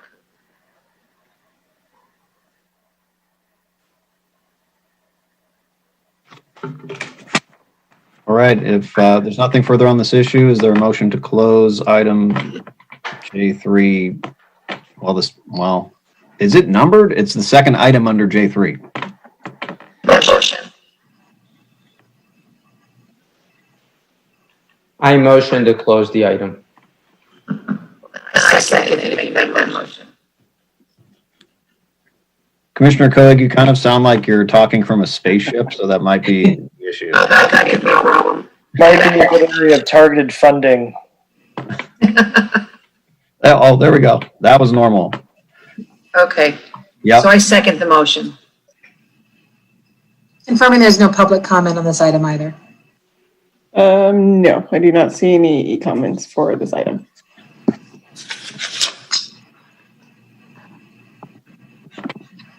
Okay, so we're going to move on to the third item under J3, which is a presentation of the Redondo Beach Police Department's unmanned aerial support. Good evening, everybody. Commissioners and Chairman, can you hear me okay? Yes. Yeah. Let me share my screen.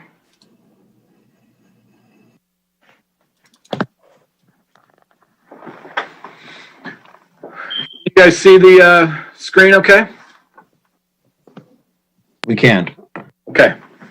Thank you again for having me on tonight. I wanted to bring to your attention something prior to going to City Council, and that is an amended contract with our current vendor for drone use. Our current contractor is Flying Lion Inc., and it was approved originally by the City Council in 2017 for law enforcement purposes and for us to use drones or unmanned aerial vehicles. A lot of times what we do in the police department is, depending on what's going on in the city, in the county, in the state, and throughout the nation, we take a look at the way we're doing policing and providing law enforcement services. Some of the things we do is through our community services unit, where we look at how we can do more engagement. Now we're looking at tough times between building trust between the community and the police department. We also have issues with COVID-19. And along with that also, we're looking at budgetary constraints, right? We got our budget cut this year at the police department, 5%. So one of the things we looked at was different ways throughout the agency we could be fiscally responsible, still provide excellent police services, but still be in line with our vision, which is we are the community leading the way in law enforcement. So one of the things that I looked at was how we use our drones for law enforcement purposes and the fiscal impact of that, and if there was a way to do it cleaner, cheaper, and more efficiently. So the city approved our drone use in 2017, went to City Council and it was approved. And the contract was with Flying Lion Inc. They're a local company that provides drone services. And the contract was approved for, I believe it was about $74,000 per year for drone services. And what that did was allowed us to have 20 hours of call out service. So we could call the drone out for 20 hours per month. And of course, anything over 20 hours would be additional money. It also allowed for the company to train 10 Redondo Beach police officers to become remote pilots in command. And so that allowed them to operate the drone under FAA guidelines. Also, we for that cost, we leased 2 smaller drones that we could use by those trained police officers in lieu of calling out the company. So we did that until about 2019, and we amended the contract, and we made it 15 hours instead of 20 hours. We still kept all the same terms. The plan was to try and get the police officers more indoctrinated to using drones instead of calling out the company, and we could save a little bit more money. So at that time, the council approved the amended contract for I believe it was $58,000. So less hours, but less money. Now with what we have going on in our nation now and in our city now, along with COVID, we looked at ways that we could enhance our law enforcement services by kind of doing more distance policing. One of the ways was trying to follow what the city of Chula Vista did with their drone program, and it's called Drone as a First Responder Program. And so that, by setting up infrastructure, allows the drone to fly 2 calls for service more frequently instead of using them as we were using them. So in 2017, we started flying. We did about 126 flight missions. We did about 375 and a half hours of flying. It roughly would come out to an average of about 16 hours per month. A lot of what we were using the drones for was the 10K runs, security for large events, containments, checking the rooftops of burglary calls, things like that. We also did, search and rescue and any kind of tactical operation we would use it. So there'd be specific things we would use them for. It wasn't necessarily responding as a first responder to a call for service, if that makes sense. So some people ask, what is air support?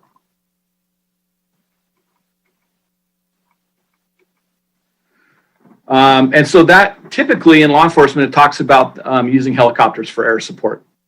Officers can request air support when looking for suspects, engaging pursuits, but it can be really expensive, right? Cost of a helicopter is about $1 million. Then you have ongoing maintenance and fuel. It can be very, very expensive. And then obviously it's very dangerous to operate as well. Cost prohibitive for us to do here in Redondo Beach. And although we've tried to make like a South Bay police helicopter, it just never works out with trying to include other cities typically to bear that expense and that liability. So unmanned air support, it's essentially very similar to having a helicopter, but it's using drones or unmanned aerial vehicles. We're able to respond to more calls. It's far less expensive to operate. It's much safer. It's greener because you're not using, you're not using gasoline and fuel like that to operate. And it's much faster to get off the ground and get to a location. So our policies for drone use, that it only flies in response to a call for service or to a high-risk situation. Therefore, we don't do surveillance with it. We don't monitor stop signs for it. We don't cruise around looking into backyards or anything like that. It only responds to a call for service. All flights are documented, and we put all the flight information, or we're working on it now, but it will be on our on our website.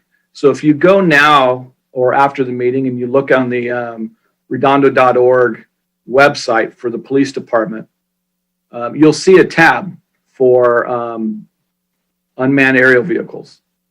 And when you click on that tab, it has our policy, it has the staff report from when they were originally approved, and we're currently working on a program that will log all the data from all the flights, and you'll be able to pull it up on the website and view where the drone has been.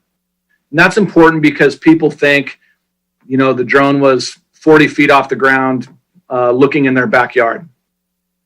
And we can confirm through this information that the drone was not there or it was there.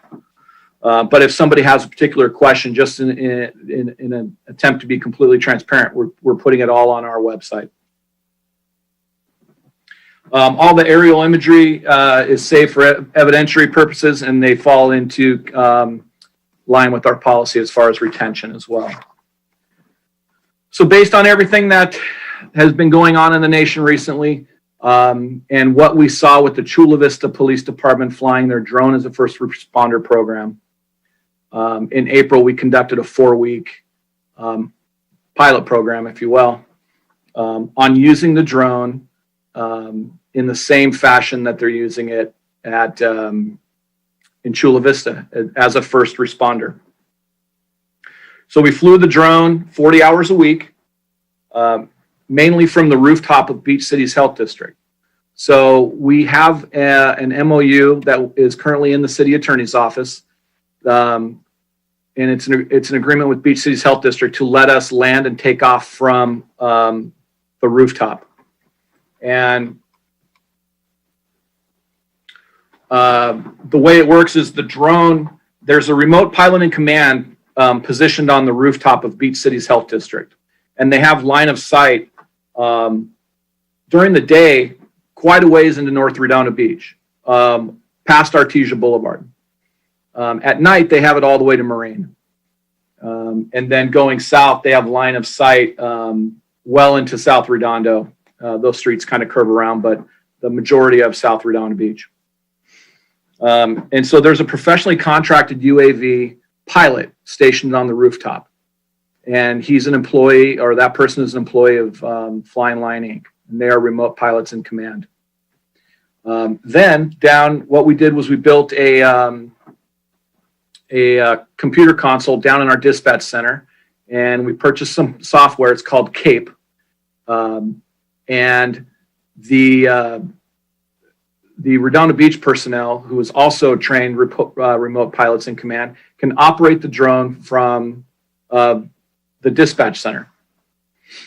And so their screen's set up, and they can fly it from the console, and then the person on the rooftop is responsible for takeoff, landings, and then monitoring the airspace.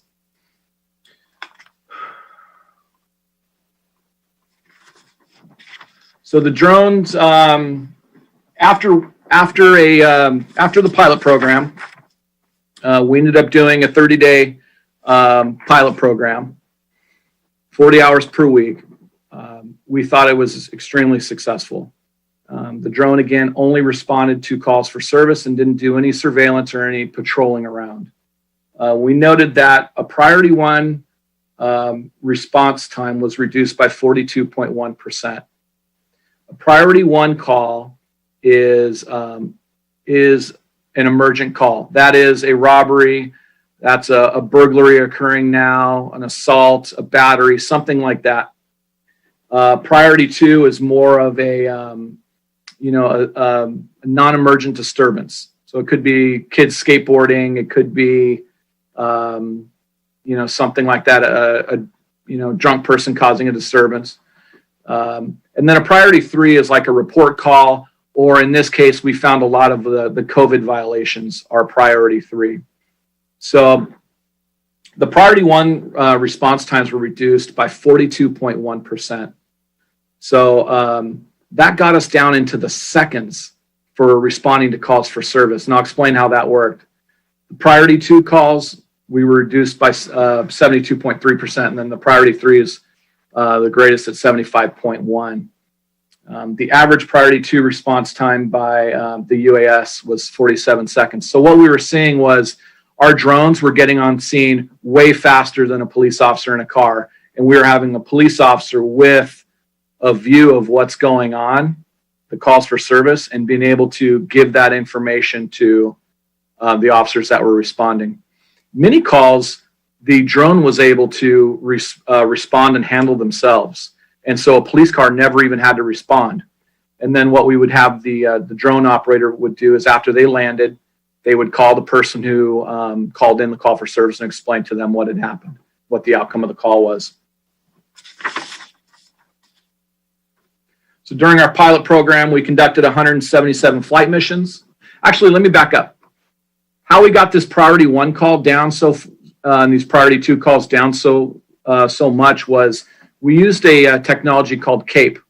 And so what that does is as the dispatcher is receiving a call on 911 and they're inputting the call into the computer, our flight officer can see the call coming in and could read the comments on the screen well before the call's being dispatched.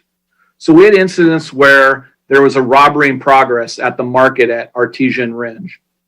And in that instance, as the call was coming in, the drone launched from Beach City's health district, flew over to Artesian Ringe, and actually got a visual on the suspect leaving the parking lot in his truck.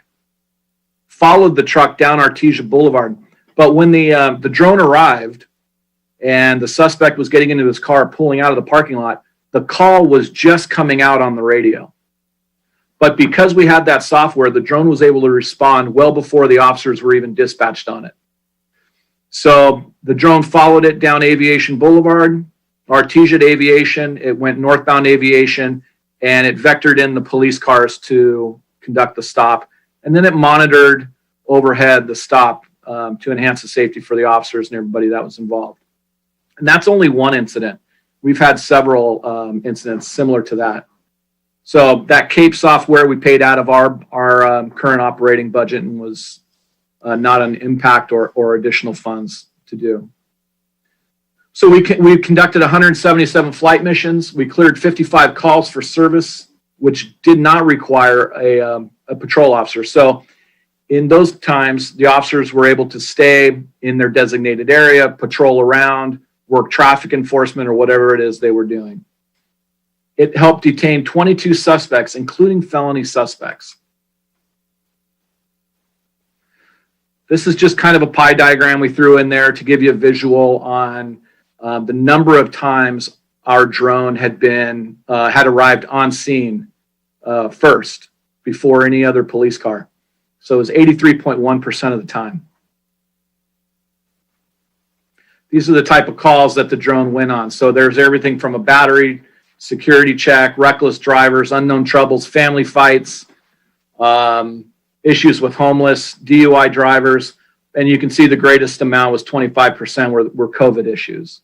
And so at that time, when you think back to April when we were doing this, a lot of COVID issues down at the beach, people congregating together. So we were able to, and it's important because I think we were able to keep the public safer. We were able to keep our police officer safety safer by doing some of the distance policing with the drones. And it's kind of hard to tell, but I don't think that concept of distance policing, I don't know that it'll ever go away fully. I think it's kind of going to be ingrained in our culture now, but we'll see.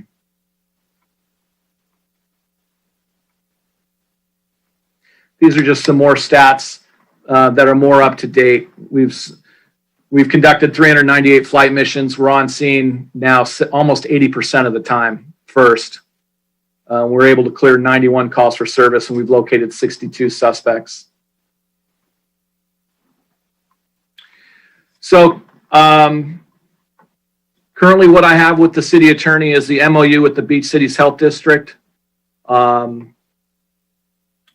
to get the agreement to allow us to continue using their rooftop. And that I think will be completed very soon. what I did was I've asked Hermosa Beach Police Department if they wanted to partner with us on this. And this is important because our drone actually could cover nearly, during the daytime, almost all of Hermosa Beach. And at nighttime, we can go all the way into Manhattan Beach. But I think this is the first step in really using drones for law enforcement purposes all over the South Bay and kind of regionalizing it instead of using a helicopter. So we have an MOU with the Hermosa Beach Police Department. The Hermosa Beach Police Department has agreed to pay $30,000 for this first year, as well as provide staffing for the teleoperator, the officer that works at the computer and actually flies the drones. And then we also have with the city attorney's office the modified or the amended contract with Flying Lion. So what we're going to accomplish is 40-hour drone service per week now. Instead of first it was 20 hours a month, now it's 15 hours a month. We're now going to enhance it to 40 hours per week. We're going to supply the drone operator at the console, us and Hermosa Beach Police Department, and we're still going to pay for the remote piloting command that's going to be manned on the roof of Beach City's Health District. So we're able to accomplish this with no additional money at all. We're still going to remain at the same amount of money that we were approved in 2019, which is $58,000. And then the $30,000 from Hermosa Beach brings us to $88,000. Then I applied for a grant, one-time grant with our Redondo Beach Police Foundation for $15,400. And I think that brings us up to about the $104,000, $105,000 range. And so that will allow us 40-hour drone operations in the city and in Hermosa Beach. And it will leave some additional funds for the 5Ks, the Beach Life Festival, those types of events that come up, as well as community engagement events where we like to show off our drones. And then also to build into our website some transparency things like, doing the real-time flight log. So somebody can look right after a flight has occurred, can look on our website to see where our drone has been. That's pretty much the end of my presentation. I know that we have some questions, and I know that there's some things that I have forgotten to mention. But I can tell you that, in my opinion, drone use is the future of law enforcement. I think we're in the front of it. It's being used right now. The only other city that's doing it is Chula Vista Police Department, and it's been very, very successful. And I think we've been able to demonstrate here in our pilot program that it's been extremely successful here in Redondo Beach as well. Thanks for the presentation, Captain Naylor. I think you used a drone, I think it was Officer Knott, to identify a few burglars in North Redondo a year or so ago, if I remember correctly. But we did. It was over in that area off of like Beeland and McBain. It was a pursuit from Manhattan Beach. They were hiding in an outhouse. Yeah, we've had a lot of success, and I should say that what I wanted to do with you guys was to get this to you before we go to City Council. I'm anticipating a council date of probably mid-December. The only thing I'm waiting on is for some of the contracts to get out of the city attorney's office and then to get signed. So I think that probably is going to be mid-December. If it's something that you think you support, then of course I would love it if somebody went to City Council and the night that it goes, and I'll let you know that night to say that you support it. Or if you don't, of course, you can always go and say you don't support it. The other thing would be to tell your network of people. If they ask questions, you guys now know more about it. All of our contact information from me all the way to one of the teleoperators is on our website. So people can go to our website. There's frequently asked questions. There will be flight log information. There's staff report, contract, and there's contact information. So they can call us at any time.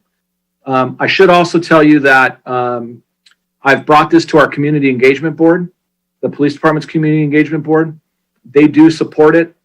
They got the same presentation as you did. Last week, I did a presentation in District 3 in Candace Nafisi's neighborhood, and they were all very supportive of it. And so now, finally, I'm able to bring it to you guys, and I'm hoping that you two will also support it.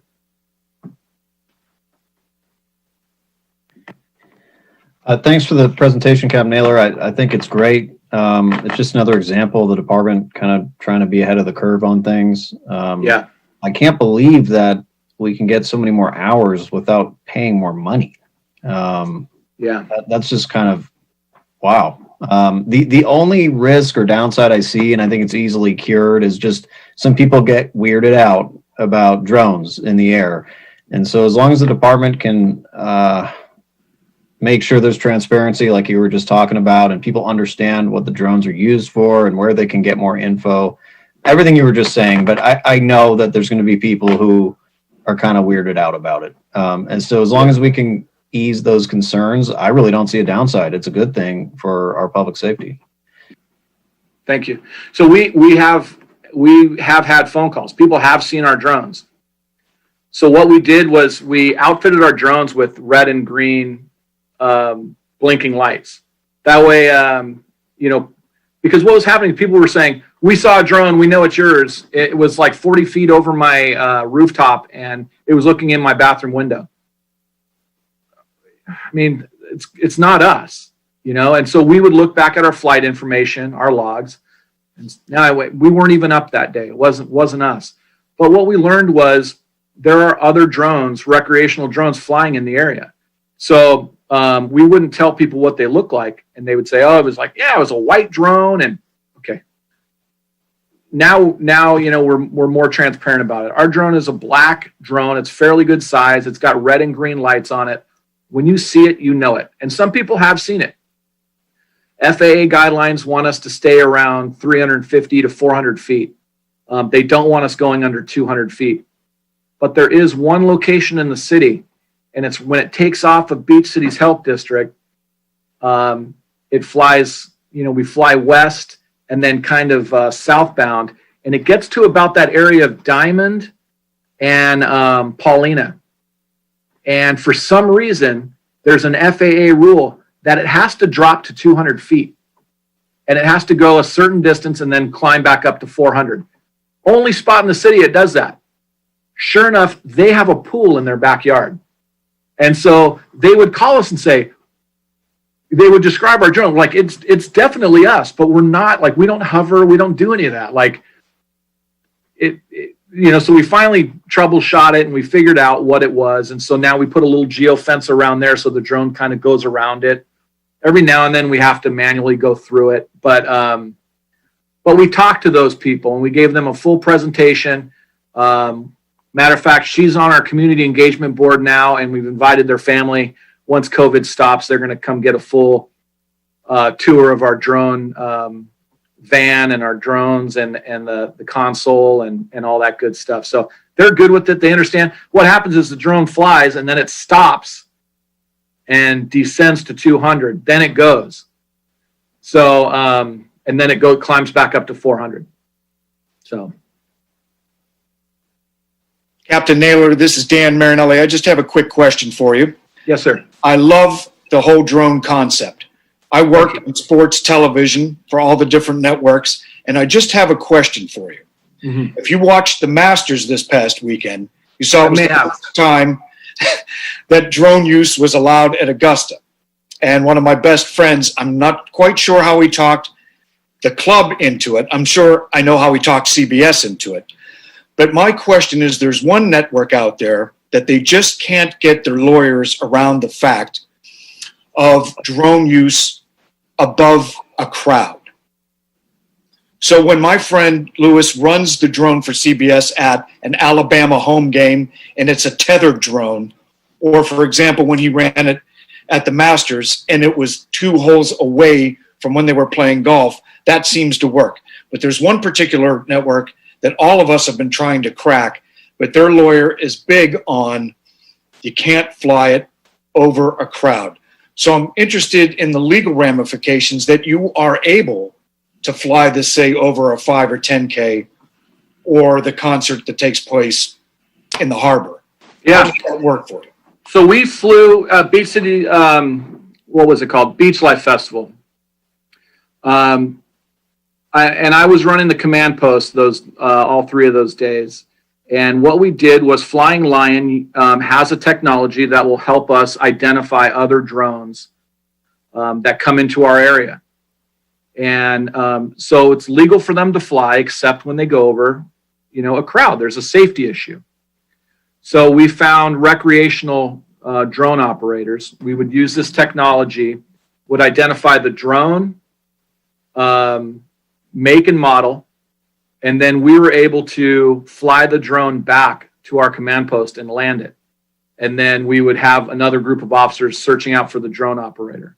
So we would let them fly the drones as long as they stayed away from the crowds. We would send our drone up, identify where their operator was. We'd send an officer over there and explain it to them why it's not a great idea. But we don't fly over crowds. So the drone actually, during beach life, stayed really over the water. And our drone has 30 times zoom.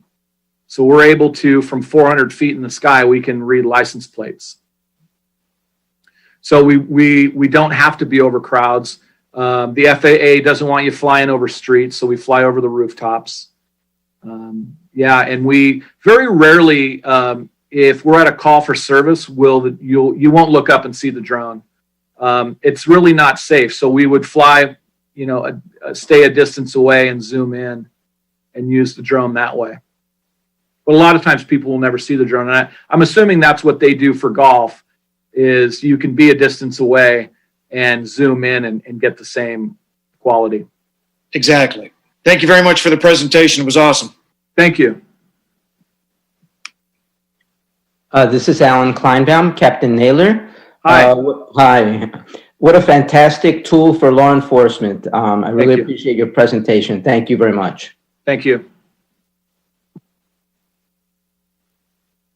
And this is Captain Naylor. Let me ask a point of clarification. Are you just looking for us to potentially go to the council meeting and support this if we do support it, which I do? I'm sure that many of us, or if not all of us, do.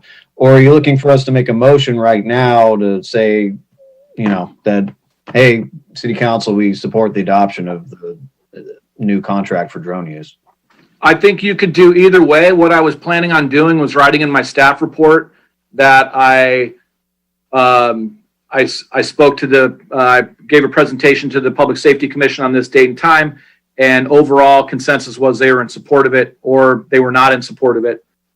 If you think it's best to make a recommendation, I guess the recommendation would be to approve the amended usage of drone for law enforcement purposes, something like that. You could do that, and I would incorporate that in my report, my staff report.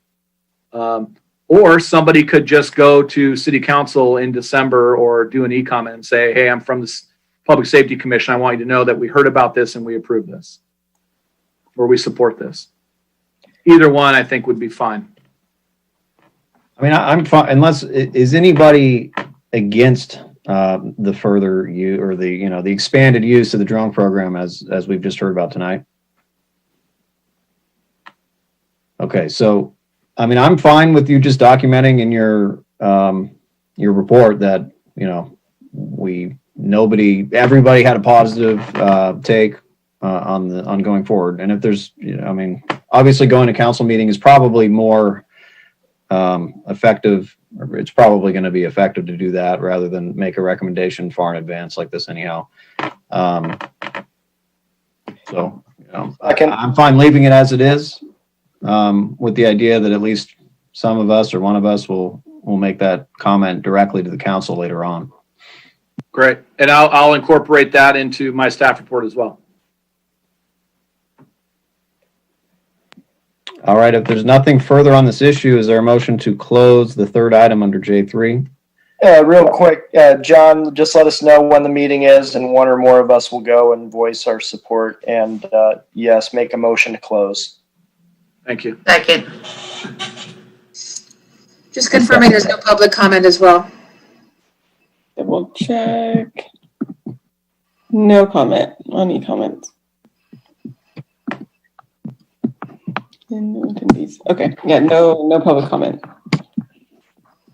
All right, so we're going to move on to the next item on the agenda, which is J4, discussion of the recent fire safety events.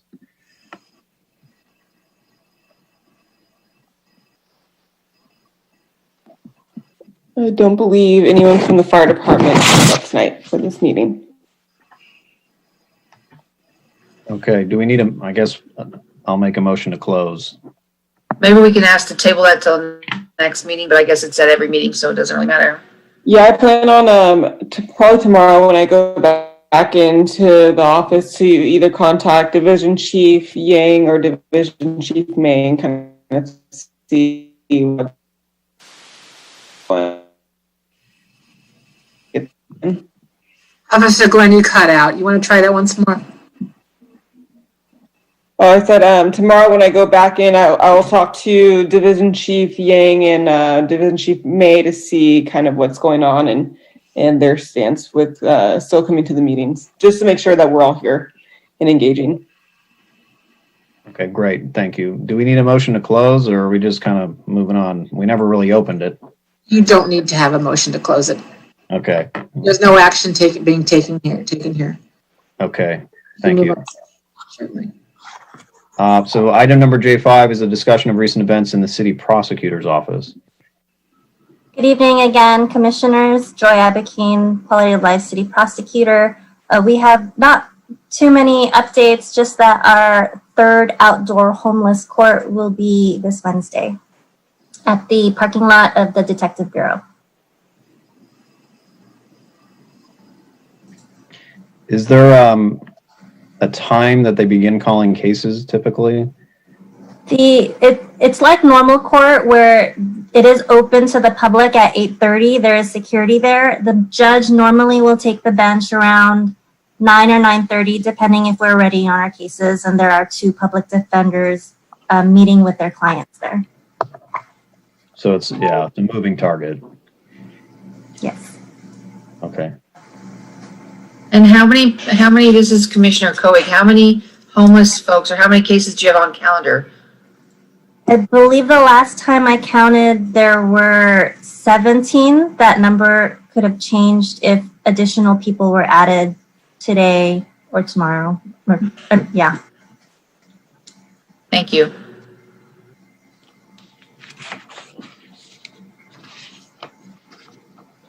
Okay, does anybody else have anything on this topic? Confirming no public comment. No public comment. Thank you. Okay, thank you, Ms. Abakine. I know you've been waiting like an hour to say that. Thank you. I make a motion to close item J5. Second.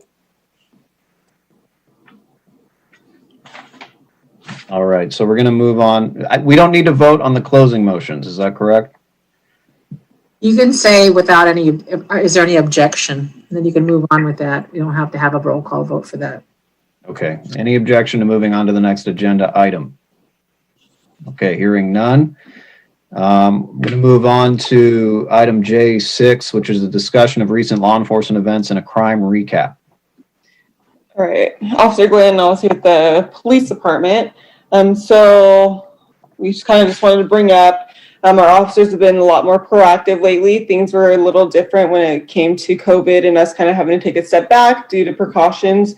But a lot of our officers are being more proactive. We're going out, we're kind of cut down a little bit of the telephonic phone calls and going out to take reports. We have that face-to-face connection with everyone. So we have the opportunity to maybe see evidence, maybe see things that we can't necessarily see if we're just on the phone. So we're making a lot of changes back towards that kind of policing, which is, it's just beneficial to everyone. It's beneficial to us, beneficial to detectives, to the community and everything like that.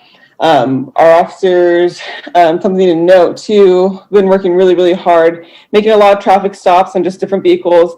Within the past few weeks, we've made, I want to say it, maybe 3, for sure 2, but possibly 3 narcotics arrests that came just from proactive traffic stops.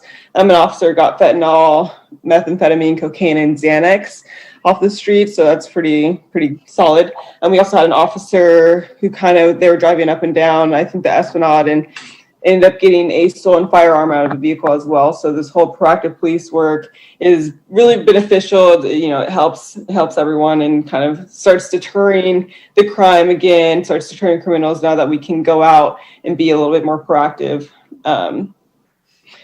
We still obviously have the COVID-19 precautions in place. We do, obviously we wear masks. We try our best to stay, 6 feet apart. When we are talking to people in the public, wear PPEs and everything like that. So we are really trying to stay within those precautions. Just something I wanted to bring up just in regards to our department and my job specifically, we do get a lot of COVID-19 complaints. And I think now with the increase in numbers, things might get a little bit more restricted again. I know in Orange County, it is getting more restricted. So I do get a lot of complaints when they just don't know. Like if there is like a gym open, I just dealt with one. There was a gym open, so this lady didn't know what to do. If they're allowed to work out inside, if they're allowed to work out outside, it's kind of like confusing. It's up in the air. And so a lot of people do call PD, and I talk to a lot of them. But our job and the direction that we have right now as law enforcement is we kind of go out there and we advise these companies, we advise these businesses at those locations that, where they're kind of on the radar, kind of what the county ordinances are.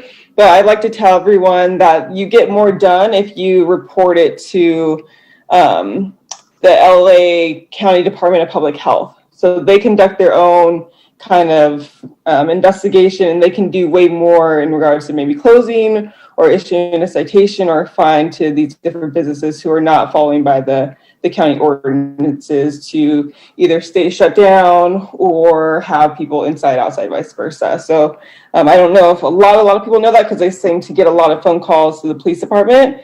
But it's something that we can start sharing. Is we can do our best, but our hands are kind of tied. So kind of have to go the county public health route. But we'll still go and try to figure out our own kind of investigation as well.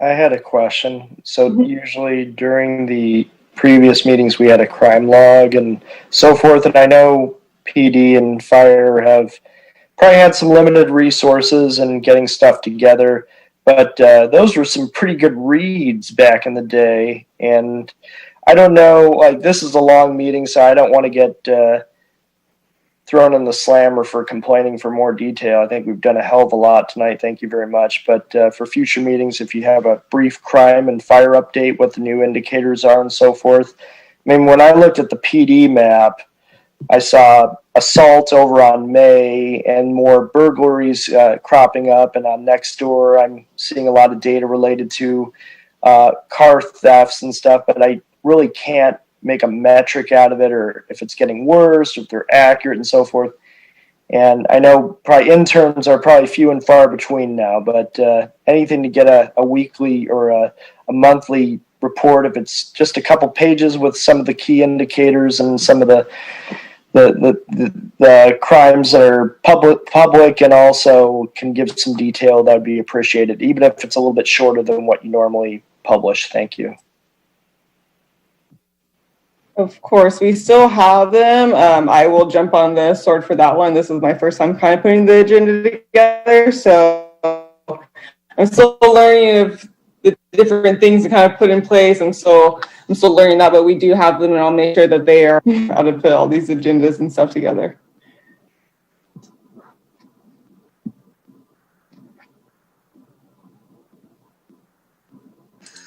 And I will confirm there is no public comment on this item. And I'd make a motion to close it unless there's any other comments. Second. All right. And I'll just say that I'm glad to hear the department is doing proactive work. I think it's been a difficult year for that, for police departments in general. And so I'm glad to hear it. So thank you.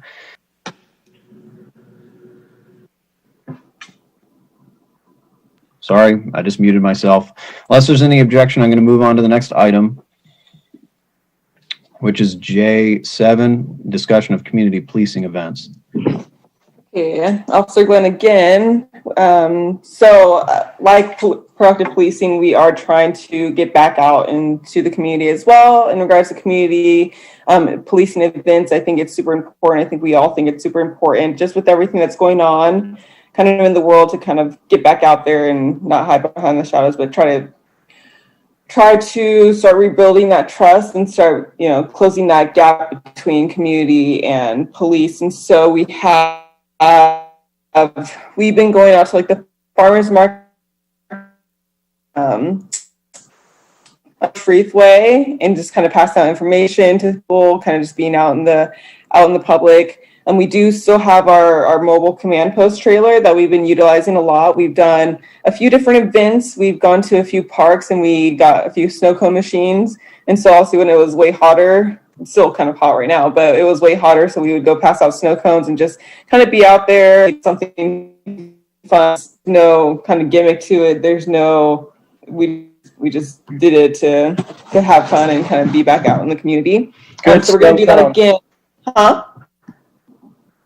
Good snow cones. Yeah, we work really hard. It's hard work making all the snow cones. But we are doing it again on November 19th at Perry Park. Our last one was at, I forgot which one our last one was at, I think Anderson Park. But our next one's going to be at Perry Park between 2 to 4. And so pretty much we just bring the big trailer out there and we just set it up and have a few like little giveaways where we make snow cones and just bring them to kids who will come up and eat them. And it also sparks conversation too with people. Issue that they're having, or they have a question regarding like a traffic issue. So it kind of just builds that, connections. It builds that conversation and communication between us that some people just don't like to call, which is understandable, or they don't like to email. But when we're out there, it gives them more of an opportunity to kind of come up to us. We're also doing a holiday gift card donation. So Erica Gonzalez with their Domestic Violence Victims Advocate Program. She's doing collecting gift cards instead of the toy and, clothes drive due to COVID restrictions. So I think it's better just to do gift cards. And so people can take those gift cards and go buy whatever they need for the holidays. That's between November 16th, so today, up until December 14th. I think she's collecting all of them. A few Starbucks are partnering with us to kind of get donations. And if you have any gift cards or people want to donate, feel free to send them to the police annex, which is the location pretty much across the street, 200 North Pacific Coast Highway. So we're doing that for the holidays this year.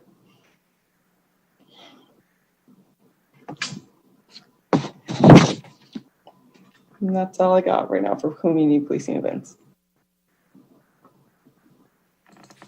No public comment.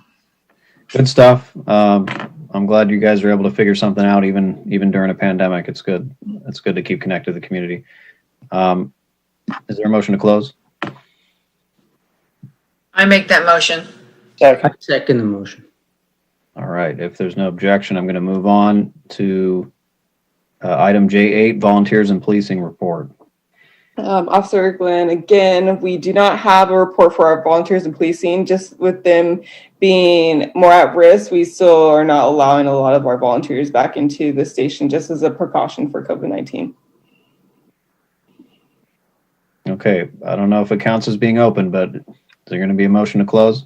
Motion to close. Motion to close. All right. So I'll second that. Moving on to the next item, K, member items and referrals to staff. Who goes first, Chairman? I don't have anything so I'll pass my time. Okay, Commissioner Gall, go ahead. No, I don't think I have anything. I would just say that if anybody has a data request, like on bicycle safety or anything else, this would be the time to bring it up. I can't think of anything. I'm exhausted. Thank you. I can understand why. Anybody else have anything they want to bring up? Commissioner Kleinbaum? Yes, I had a question. Do we have metrics on how we're doing with pedestrian safety? I noticed that on Torrance Boulevard heading towards the pier, there used to be a flashing stop sign. Not flashing, you press a button for pedestrians to walk. And now on that intersection, they put in stop signs. Is that because that was unsafe and they thought it'd be safer to put in stop signs? And in general, is it possible to request some data on how we're doing on pedestrian safety in the city? My assumption is that they did put stop signs. That intersection is pretty difficult. I don't know the exact number of traffic accidents or maybe pedestrian accidents that we've had there, but I know we've had a number. So I'm not sure if they put the stop signs there just so people are more aware that people have to stop, and just the east-west traffic flowing in the north-south having to stop. That would be something that we would have to gather more information on because I don't have specific stats for you right now. It's okay. Thank you. That's all I have. Commissioner Lieberman, anything?